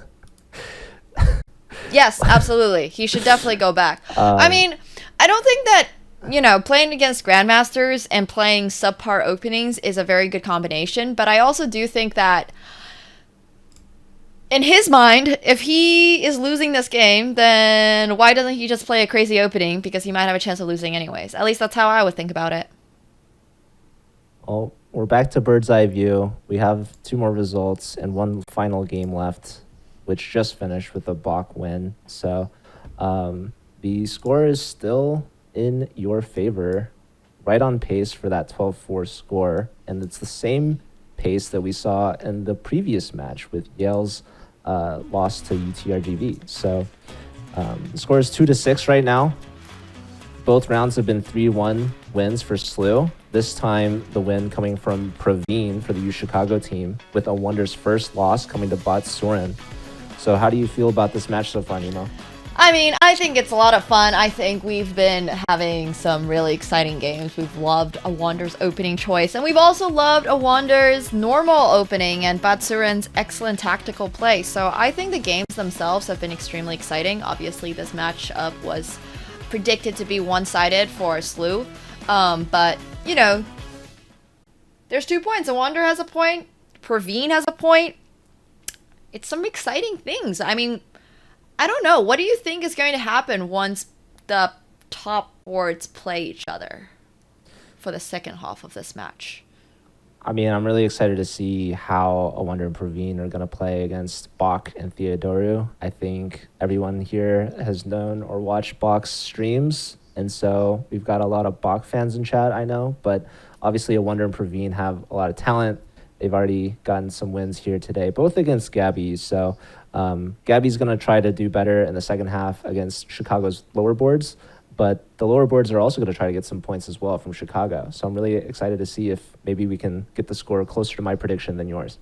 Yeah, absolutely. I mean, that's what really matters at the end of the day, right? But regardless, this match has been really exciting. I hope you guys are as hyped as we are for the second part of this. The games are only going to get stronger. I mean, SLU is stacked, but Chicago is not shy to punch back. So we'll be right back after this break.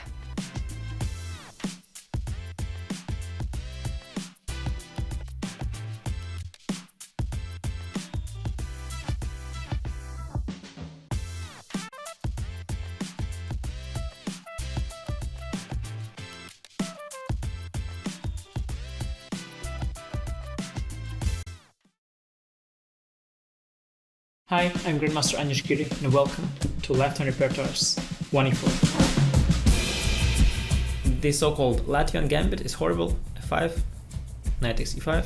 This is not how chess is played. He played too many moves with pawns and the queen, and didn't develop his light pieces. And if knight e4, this is a very important trick to remember. Many people fall for it actually. Knight to b5, brilliant idea. ab and queen g7, and after rook f8, bishop h6, queen c5 and f3, and surprisingly, queen f2 is almost checkmate, but it's not. If your opponent wants to be solid, we go for the aggressive for the kill. If your opponent wants us to go for the kill, we play simple chess. And just use the fact that we have more space in the center, clear-cut plans, and nothing to worry about.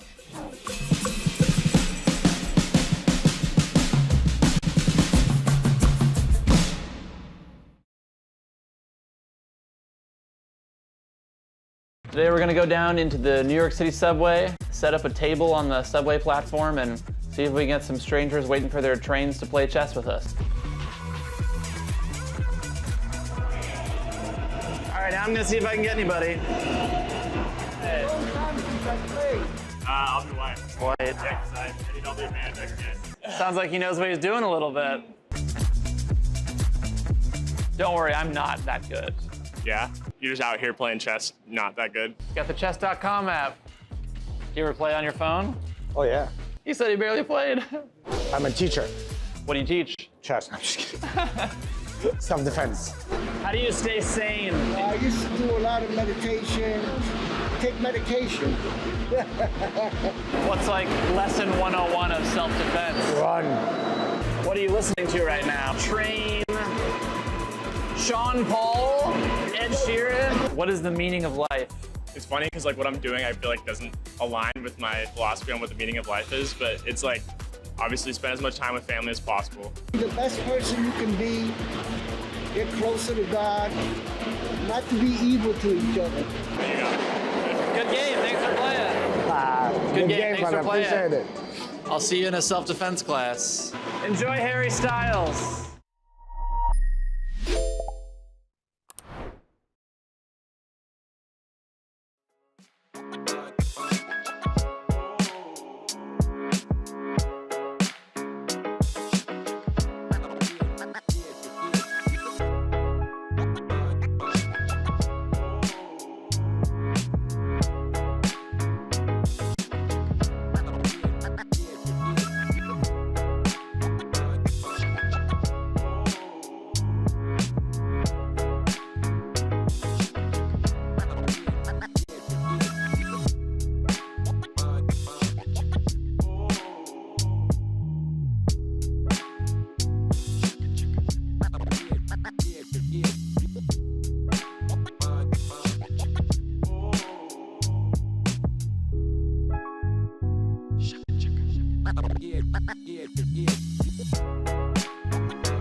Welcome back, everyone, to the Collegiate Chess League presented to you by SIG. We're currently watching SLU, St. Louis University, face off against Chicago. And Joe, what are your predictions for the second half of the match?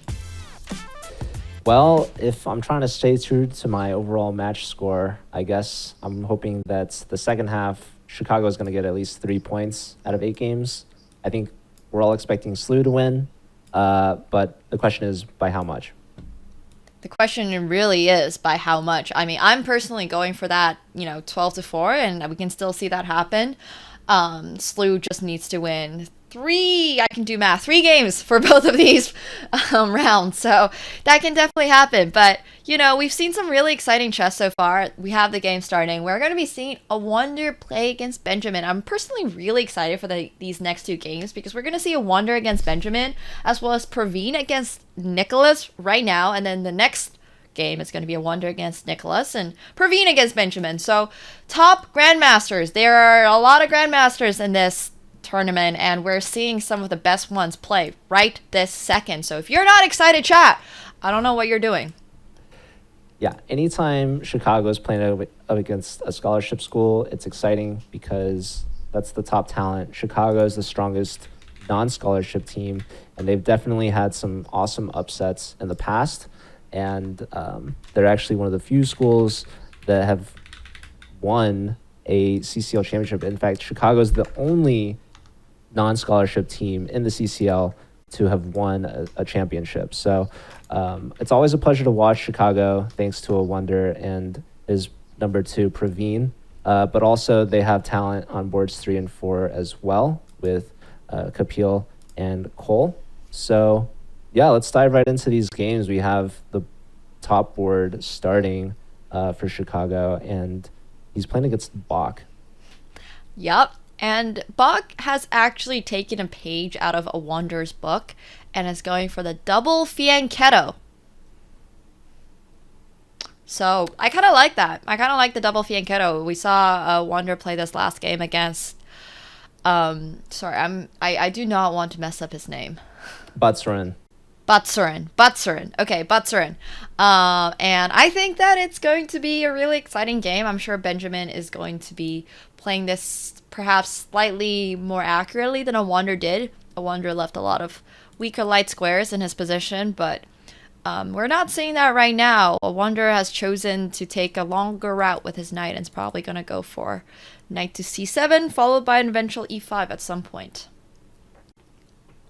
Just taking a quick look at their ratings, Bok is a huge favorite with 2 rating point advantage over Awonder after his last loss to Butsurin.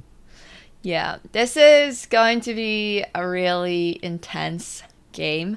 So we are going to be here for a bit because last game I feel like I didn't do Awonder justice with his match against Butsurin, and this time we're going to be here and see if he can come back from his loss. Yeah, and he's playing against Bok. I wonder if we have like a head-to-head lifetime matchup from chess.com. Like, obviously these players have played before, not only in the CCL, but I'm sure like just in general, like everyone loves to play against streamers, and I'm sure they've played in like, other instances.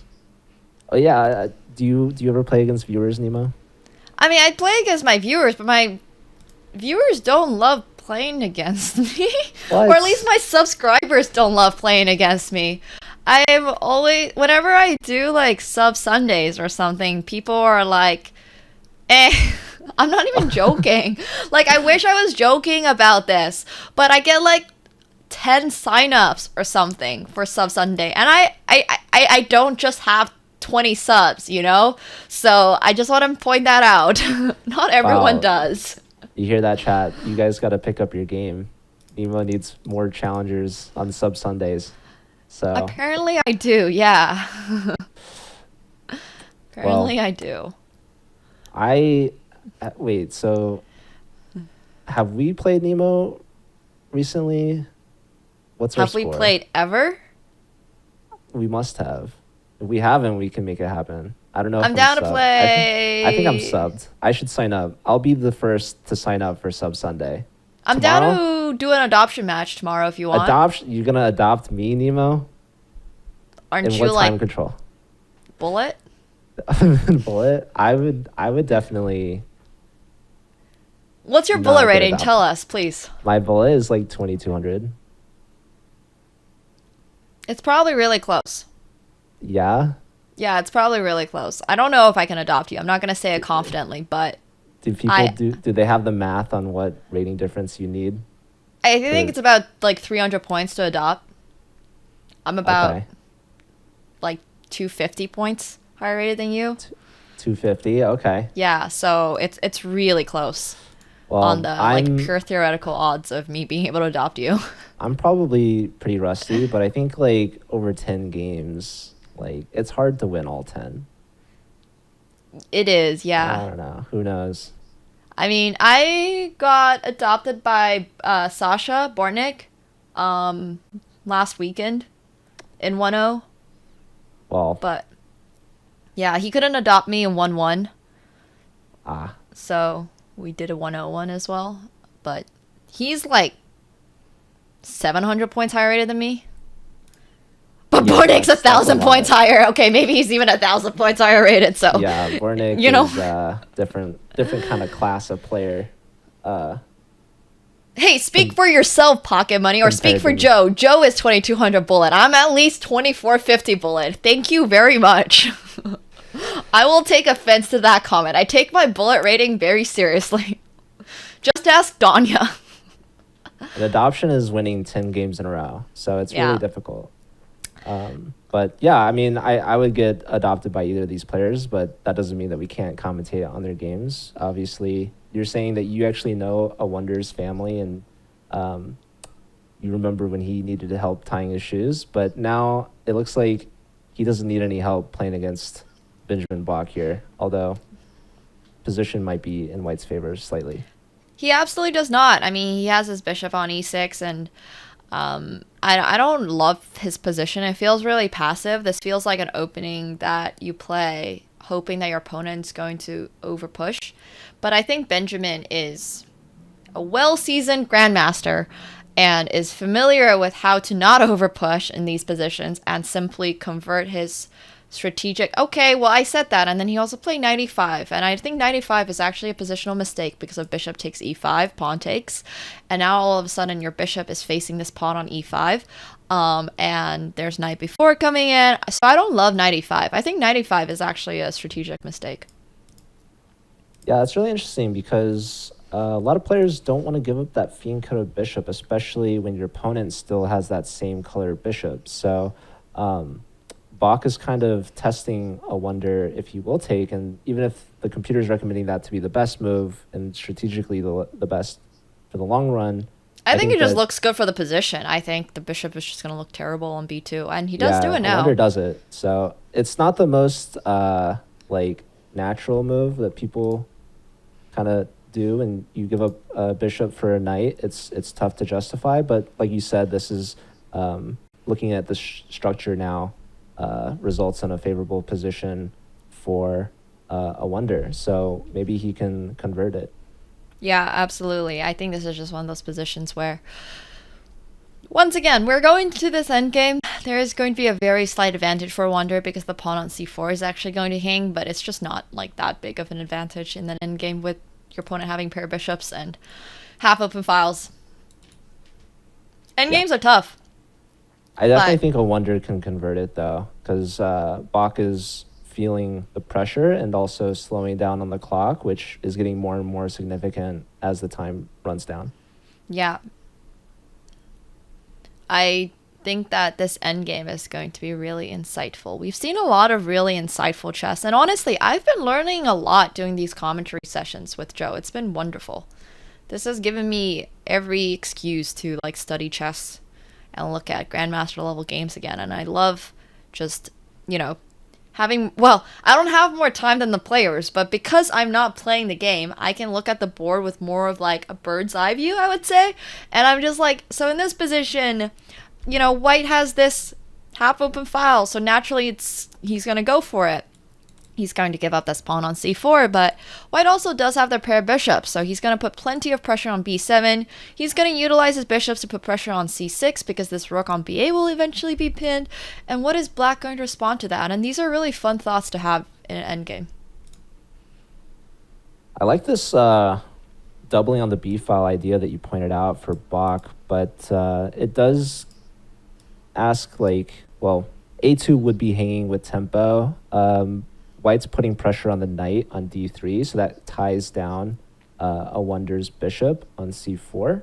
But also I'm wondering, like, if we double on the b file, maybe black has like some bishop b5 idea, trying to lock in that rook.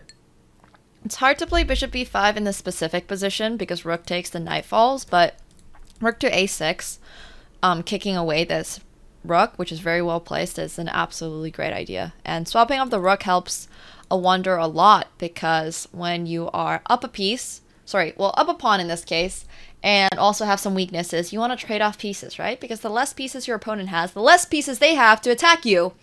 Wow, logic. And also, the less pieces they have to counter your passed pawn. Yeah, so trading off that rook alleviates a lot of pressure on the b file. And as you mentioned, there's no bishop b5 because of the exchange sack, leading to the win of material because you get 2 minor pieces for the rook, thanks to Bok's well-timed bishop f1, which is an underdeveloping move, but it pins the knight. So really well-placed piece. Even though it seems awkward, you're not being kettled anymore. But how does Bok actually take advantage of this pen? I mean, I think it's really hard because you sort of have to like wrap around to do it or use your rook. I just don't think it's possible, but at least Awonder's feeling some of the pressure here and is going to give up the b7 pawn in order to be able to move his bishop. There's also knight takes e5, which defends the bishop, so... Yeah, that is a really common tactic, and he's playing it. So it looks like the knight's hanging.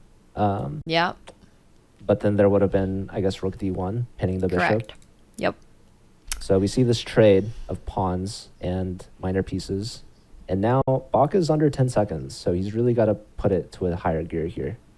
He really does. I'm concerned about Bok's time usage. It's one thing to have 4 seconds against Kapil, who is a FIDE master. It's another thing to have 4 seconds against Awonder Liang. So, I am not entirely certain that this is going to be a comfortable position. I like that Awonder's not just blitzing out the moves. He is spending a little bit of time to calculate the best way to proceed, and he cashes in that check, rook d1, and gets on the c file, attacking the bishop. And now... Oh, he's setting up a little trick there with rook takes c6 and knight takes e3 with it discovered, but he might have cooked a little too hard because now there is bishop c5, and now the c6 pawn and the e7 pawn are both hanging. So, sometimes in endgames you do actually want to play fairly simple chess. He overcooked the position. I mean, we got the chef Awonder in the kitchen. We really do. We really do. Looks like he's burning some pawns, perhaps. Yeah, but, I mean, he still is the one with the pass pawn, and having a pass pawn is much more important than having any extra pawns. Well, okay, I don't want to go as far as to say that, but having that pass pawn is really nice. Uh-oh. Awonder's position is getting much better here, and Bok is down to 2 seconds. Ooh. Oh my god, he made that move with 1 second on his clock. Oh my gosh. Well, black is just going for checkmate. Awonder is just trying to checkmate. He's not even... Well, I guess he is also trying to promote, but... Pawn push, rook d2 is the threat. How do you stop it? Rook d2 as well as c2. It's unstoppable. Yeah, there's 2 different checkmates, and Awonder is actually going to take down the win. Awonder takes down Bok, and we can take a look at the bird's eye view to see the rest of the results coming in. We have... well, it's looking good for my prediction. Let's just put it that way. Yeah, we have 2 more points for Slew so far. And it looks like Kapil, though, for Chicago, that's going to be good for my prediction, actually. If we want to take a look at that game. What was your prediction again? 11? 11-5. So... Ooh, I would need way too many points in the last round. If Kapil wins this, you need a sweep from the Slew team. Yeah. And if Kapil wins for my prediction, I only need 1 point from the Chicago team. Kapil can throw. Oh, no. I think Kapil's going to convert. But interestingly, Chicago might prove both of us wrong and score more than a point in the 4th round.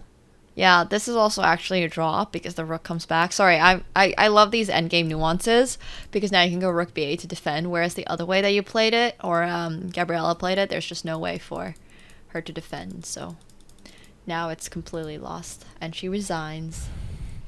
Yeah, and you can see the look of frustration on her face.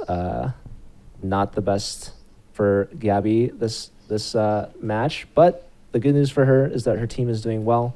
In fact, they're at 8 points, so they're guaranteed at least overtime if they lose every single game in round 4, which I don't think anyone is expecting that, unless you're like a diehard Chicago fan, which I know there are some of you out there. So Chicago needs a sweep to force overtime. Otherwise, Slu's going to win this one. I still have not learned how to pronounce Chicago. Chicago. It's Chicago, not Chicago. Yeah. I was pronouncing it Chicago. I've like never heard this. I don't know. Have you heard of Chi-Town? I have no idea what that is. That's Chicago. Chi-Town? I think, I mean, any Chicago natives want to tell us a little bit about the city of Chicago? I'm learning American slang from my American compatriot here. I love it. So it's Chicago. Not Chicago. Chicago. Got it. Yeah. Interesting. So Chicago has deep dish pizza. I'm sure you've heard of that, right? I do not like deep dish pizza. Oh, so you've had it? I have. I'm a huge fan of like European style, like thin base pizza. So we see some interesting knight moves. The Theodoro is perhaps seeing a bit of Awander's play style and is giving him a taste of his own medicine here. Oh my god, I cannot believe it. Theodoro has what I would describe as a smile on his face. Oh, Theodoro doesn't show a lot of emotions, but I love it here. This is great. So you think Theodore is perhaps sending a message? Definitely sending a message. So for context, for those of you who might not know, Awonder last week played knight a6, knight b8, knight a6, knight b8, knight a6 as like his opening. That was his opening for 2 games. Or 3 or 4. I don't even know how many, but that's like what he did. And then he also played a4, h4 stuff. So anyways, Nicolas has had enough. And he's like, I'm not going to let you take all of the attention. And I'm going to do the same thing. Well, Theodoro may be trying his luck a little too much because bishop c5, it looks to me like you can just grab on e5, no? I think so, yeah. I am not entirely sure why bishop takes e5 is not possible. There's no deep reason. And I'm sure Awonder is also wondering after bishop takes e5 if there's anything like queen d7, which is probably what he's most likely worried about. But bishop b2, knight takes e4, and you can just castle, because once you castle, now all of a sudden there is this pin, and the knight on h3 sneakily defends the pawn on f2, completely unplanned for sure, when Awonder decided to develop unoptimally. So, you know, it's great. We love it out here. Yeah, so Awonder does take, and instead of going to that e file, Theodoro just plays d6 calmly, opening up for his light square bishop. And maybe you get some compensation after taking on h3, but I think that Theodoro probably doesn't want to damage that pawn structure because with it, Awonder will get that open g file right at black's king. Yeah. I still like bishop takes h3 just because I feel like if you're playing down a pawn against a grandmaster, you're definitely not going to get there without making some sort of, you know, play at some point. So I actually personally like bishop takes h3. I don't think we're going to see that here. White is going to attempt to defend e4. He for sure is not going to short castle in this position because there's queen e2 and then long castle. And I think that's the best way to go. Yeah, I wouldn't take on h3. I would be too scared of rook g1. And this bishop on b2 on the long diagonal is going to be a beast in the long run. So we do see that queen e2 idea, and I definitely agree with you. Castling queenside is going to be the way to go. Castling kingside, then I would want to take on h3, perhaps. Although Awonder still would have king h1, rook g1. So, yeah, I would prefer Awonder's position here. And Theodore is playing with fire, starting with Awonder's opening. So Awonder's going to try to make him pay and say, I'm the only one that can play knight a6 like 5 times in the opening. I'm just personally happy that they have gone off the rails and are not playing, 30 moves of Najdorf theory for like the 10th time, because I've seen plenty of that at top level chess. There's a lot of amazing chess tournaments going on these days. There's a lot of very strong grandmasters playing with, obvious implications. But this is like anti-theory. We're in the Collegiate Chess League, guys. We're having fun. That's what matters for chess, sometimes, at least. We can leave the top super grandmasters just do their thing and have their discussions, and we can just be here and, enjoy whatever the heck happened in this opening. Nothing wrong with that. I think it's fun either way. Like, these players, obviously, the match results is going to be a win for Slew. Barring some insane miracle. It's not mathematically impossible yet. But if we were like in the playoffs, like I don't think they would be playing this way. But I mean, maybe they'll prove me wrong, which, we've seen some crazy things in the past. But obviously, it's fun either way. I think playing seriously or playing these openings, the players are just having fun, like you said. And yeah, ultimately, that's why we do this, right? It's like the players are having this opportunity to show off their skills or to mess around, but ultimately competing for their school, and see like what happens and who's going to win. Absolutely. And I once again think that Joe's point is very valid. Don't forget, guys, look, not saying it's not possible, but University of Chicago has a very tough uphill battle if they want to tie Slew. So, and assuming that, I think Nicolas is also choosing to play this opening because he knows that his team doesn't have that high chance of losing. Once again, things can look very, very different if Awonder and Nicolas meet each other, for example, on round 1 of the World Cup or something like that, right? I don't imagine we will see this opening played there, but because of the current situations and because of the nature of also their schools, hey, what's wrong with a little fun? And Chicago and Slew have played before. Again, Chicago has won a CCL championship, so they know what it takes. Slew, meanwhile, they have the most CCL championships under their belt with 2, the most of any school. So both these teams, they are no stranger to winning, and they know when to play seriously when they need to.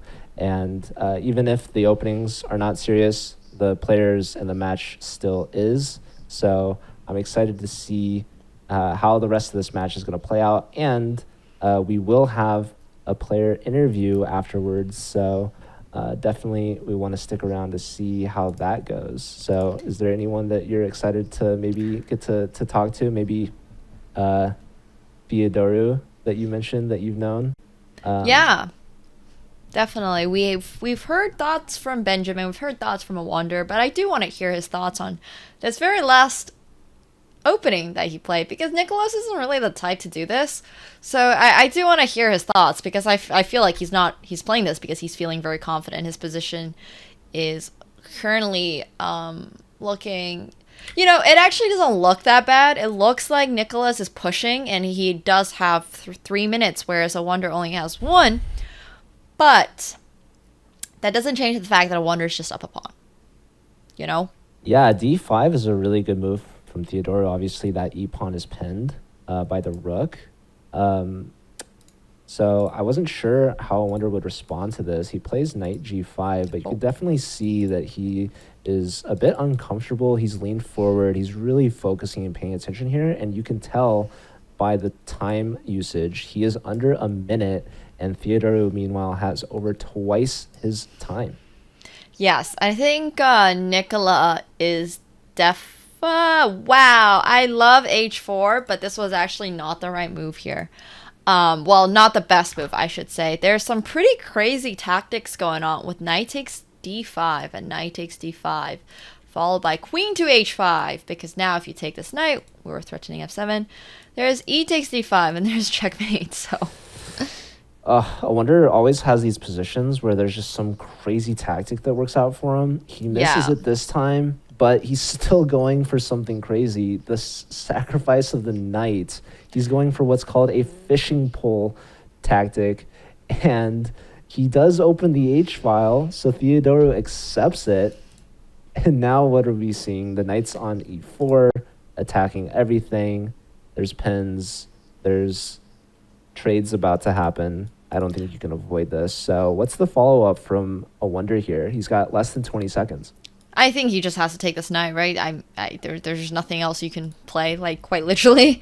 And then just move the queen over and go for checkmate and hope your opponent doesn't see it. With 9 seconds on the clock.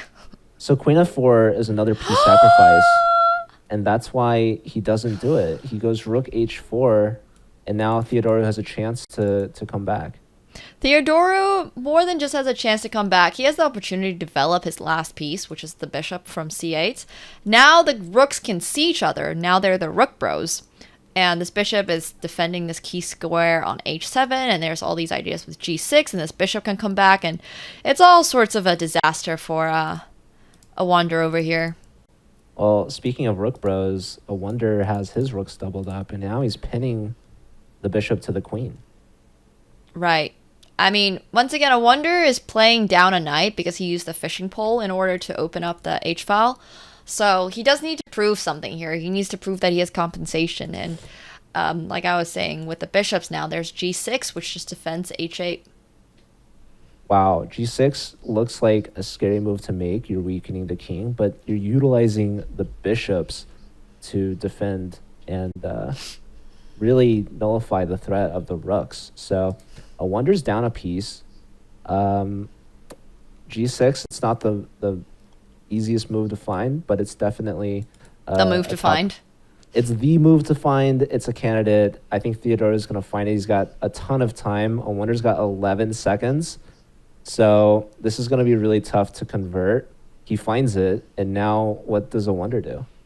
Awonder is just in a world of pain right now. He has to keep up his attack. There's nothing else he can do. His 6 seconds, if he swaps up anything, he is going to be worse in this endgame, down a piece. So your only chance in this position when you have 6 seconds on the clock, or in a worse position, or down a piece, is to keep on attacking and hope that your opponent makes a mistake. And this might actually be something that we're looking for, not saying that this is necessarily a mistake, but after bishop takes, which Awonder makes with 1 second left on his clock, there's rook takes f5 after queen takes c3, and this is exactly the type of messy blitz position that Awonder is looking for. Oh my goodness. It's so tactical. So rook takes, threatening queen to g6, which isn't checkmate because of queen g7, which is played right now. But now he's threatening to win the queen with rook g5. But this extra piece coming into use with knight to e7 with knight to g6, defending the g6 pawn. So Theodore is just up that knight, and knights are some of the best defenders for kings. Awonder finds a check. Is it going to be enough? I unfortunately don't think anything in this position is enough short of a big blunder. But we can see that happen because Nicolas has 13 seconds. So there your rook bros go, trading off. That's not great. When you're down on material, you do not want to be swapping off pieces. But there was really not a good way to prevent that from happening. Awonder's so low on time. He's losing in the position. He's trying to find something here. I think this game was it's tough playing these type of games when you are playing with increment every single. Okay, that was Wow. cool. That was a pin, by the way. That was not fancy. a free rook. Yeah, not a free rook for everyone. What a maneuver. What a maneuver. Just impressive stuff by Nicolas. I mean, they're both grandmasters. They both know they're plenty good at chess. They don't need compliments from us, but we're going to compliment them nonetheless because Nicolas has played an astonishingly accurate defensive game without a lot of time, too. So look at Theodoro putting all 4 pieces on the e-file. Yeah. Getting a queen trade, rooks forking the pawns with check, resigns. Wow. Wowie. What Love a to see finish. it. And yeah, Theodoro, job done. He gets up and Awonder is out of there. Camera off. He's done. He gets a taste of his own medicine. He loses to his own opening. Yeah, for sure. That was Awonder has definitely taken some tough losses today. He also lost earlier against Batsuren. So Ooh, I'm off by a half a point. So your prediction unfortunately doesn't come true. Mine doesn't either. we should have guessed right in the middle. Well, so Cole gets a win on board 4, so that's a rough day for Gabby from SLU. But luckily for them, they get the job done with the win on board 1, a draw on board 2, and we see the final game ending in a draw as well. So I believe that brings us to a final score of 6 to... Wait. Math 6 to is 10? hard. Yeah, 6 to 10 sounds about right. And you guessed 11 to 5, and I guessed 12 to 4. So it was closer than both of our predictions, which is crazy. And I do think that we've seen some truly tremendous play. I was very entertained the whole time. Of course. I mean, whenever Awonder is playing and whenever SLU is playing, it's a recipe for entertainment. And obviously this match did not disappoint. It was in SLU's favor, for sure, but it was still a very close match. This might have been SLU's closest match so far. They are undefeated, and this ties them with Dallas for the lead. But just looking at the overall player performances, huge shout out to Theodoro getting the 4 for 4 perfect score, taking down Awonder, who led Chicago's team with 2 points out of 4. And yeah, what are your final thoughts on this match, Nima? I mean, I think the matches were extremely exciting. I think that having the 4 out of 4 player come on for interview is also going to be fun. So make sure you guys are actually preparing some questions that we can ask Grandmaster Nicolas Theodorou. If you want to type those in the chess.com chat or my chat, feel free to do so. But this match 2 today has been full of excitement. It was a little closer than match 1. So I personally really enjoyed it. I think watching those Grandmasters play was extremely exciting. And Awonder is always so much fun to watch, just like you mentioned. And I don't know. This just means that we're halfway through the Collegiate Chess League, right, Joe? Yeah, we're over halfway. There's 7 weeks in the regular season. This was week 4. So there's only 3 weeks left before we start playoffs. That's crazy. That's absolutely crazy that we're already basically halfway through. So all of these teams are gearing up. They know what's on the line. And we're actually going to go on a quick break, but stay tuned because we'll be back with an interview with Grandmaster Nicolas Theodorou.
Peter. It's Jack. Oh, it's Check. Oh, sorry. I didn't hear you say anything.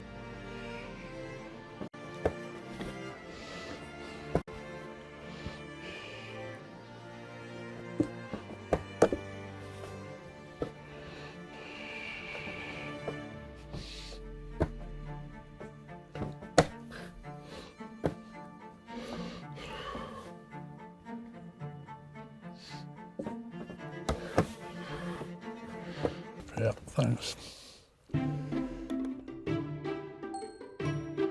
I thought Padana played extremely well, very, very solidly. Didn't make mistakes and made good positional moves all the time.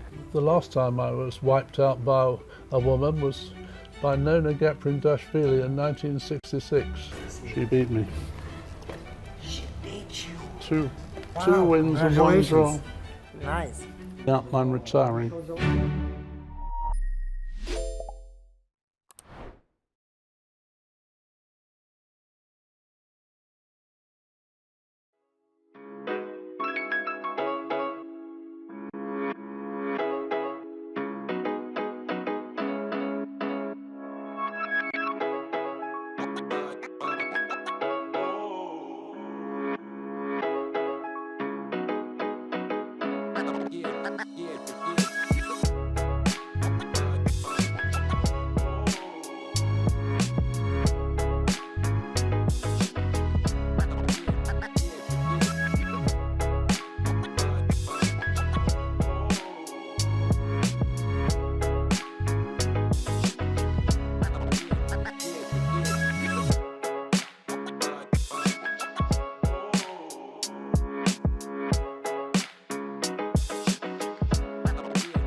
Welcome back, everybody. Today's matches were brought to you by SIG, and we can see that St. Louis University has been absolutely killing it with 4 out of 4 on their matches and 50 total game points. That's a lot of game points.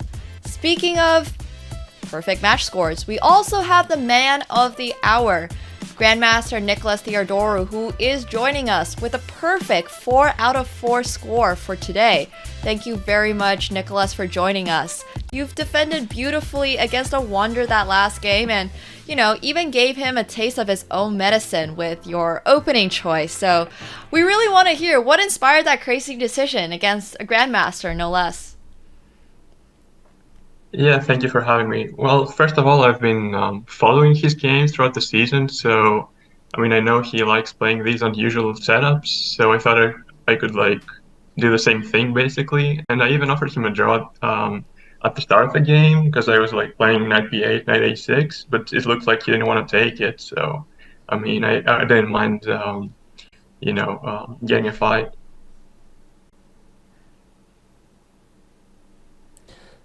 That makes a lot of sense that you've been studying his games and preparing for that. And obviously you guys are perfect 4 for 4 right now, but your 3 toughest matchups are still to come, starting with next week against UTRGV, followed by the other Texas school, and finishing in week 7 against your Missouri rivals, Mizzou. How much prep do you guys do, and how do you feel that you'll do in those matches? Oh, I don't think any of us do any specific prep for these matches. We just sort of, try to play as well as we can, and it's been paying off so far as we have a perfect score. Well, I think going into the next round, we're the favorites. We have a very stacked team this year with 4 GMs. Actually, one of my teammates is playing Qatar, so he wasn't able to make it today. He was actually playing Hikaru, in fact. But yeah, as I said, I think the other teams will have to step up their game if they want to have a chance. It's pretty crazy, Nicolas, that you have a teammate playing Qatar. I know that the SLU has a lot of very strong grandmasters, but out of curiosity, what are you majoring in school, and how does playing chess affect grades? And how do you balance all of that, really? Yeah, that's a good question. So actually, currently I'm doing my master's in biostats. I'm in my second year, but during my undergrad, I double majored in physics and math, so that's done now.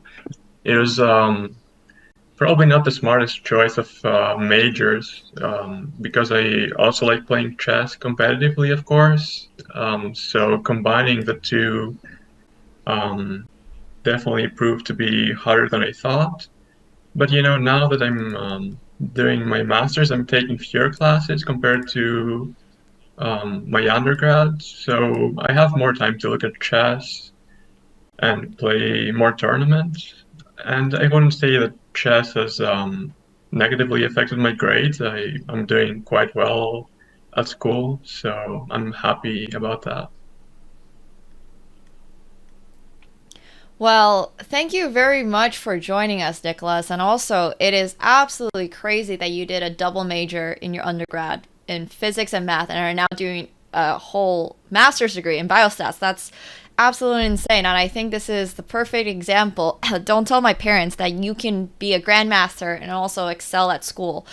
So thank you once again very much, Nicolas. We do have week 5 coming up. This has been an absolutely exciting week 4 with the SLU team, with Joe here. And I think it's also really interesting hearing everybody's personal experiences with chess and school. So Joe, take us away with week 5 matches. Week 5 matches are coming up. This is the second half of the season, so the match is going to get a bit more interesting and more stakes on the line with the playoffs coming up right around the corner. We have Yale versus Mizzou. That's a big one. So we saw Checa earlier today. They're going to have to shape up to play against one of the tougher teams. We have Virginia versus Columbia. Both those teams are trying to get into the playoffs, so those are really big points on the line. And then we have the 2 powerhouse teams, UTRGV and SLU. We saw both of them win today, so we're definitely going to have to keep our eyes out on that one. And then we have Chicago with a redemption against Dallas perhaps next week. Dallas, again, one of the perfect teams in the season. So Chicago's got their work cut out for them next week. It has been super exciting watching all of these teams. I mean, we're a little bit over halfway through. We are going to have a couple more weekends of this and then playoffs, obviously. But today's games were absolutely exciting. I mean, we got to watch Nicolas give Awonder a taste of his own medicine. We got to see some crazy chess earlier today. What was your favorite moment from today, Joe? That game that Botsorin played as Slew's board 3 to take down Awonder was absolutely phenomenal. If I could watch a highlight of that, I would. So that was definitely the highlight for me today. We need to get Levy or someone to cover a match or two and have some more people follow us for the Collegiate Chess League, because I don't think we are doing these players enough justice on how interesting the games can be. Like, they're not playing slow chess. They're coming out here with their own opening preparation, and, you know, like Nicolas said, he is actually taking inspiration from his opponent Awonder and is like hitting him back with his own theory. So I love to see it. And I think, Joe, any last words for our lovely chatters that have also been joining us the last couple of weeks? Well, you mentioned getting some other commentators, and we're probably going to do just that, because next week you and I are actually going to be hanging out in person at TwitchCon. Unfortunately. No, this will be my third time meeting Joe. Fourth. And I feel like I finally have gotten to know him. So I'm personally really excited. But yes, next week we are both going to be in Vegas for TwitchCon, which is a reminder that chess.com does have a booth there. So this was not written into my CTA. So this is just my call out. If you want to come hang out with you guys and play at TwitchCon, please feel free to do so. Chess.com staff are really nice, and there are going to be some wonderful, wonderful streamers, including myself there, as well as Andrea. And I believe Davina's going to be there, to name a few. So I hope you guys show up and come say hi to us. Yeah. Thank you guys. It'll be a lot of fun. It will be a lot of fun. Sorry, that was Joe's cue for being like, yes, I'm really excited to see you again, well, I mean, Nemo, but he didn't say that, so it's fine. Instead, we will just let you guys have a wonderful rest of your day, and thank you very much for hanging out with us. This is my lovely co-commentator, Joe Bruin. He also streams. So thank you very much, chess.com and SIG, for having us once again for the Collegiate Chess League. We will see you all next week on chess.com, on the channel. But from us, we'll see you soon. Bye.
Yeah.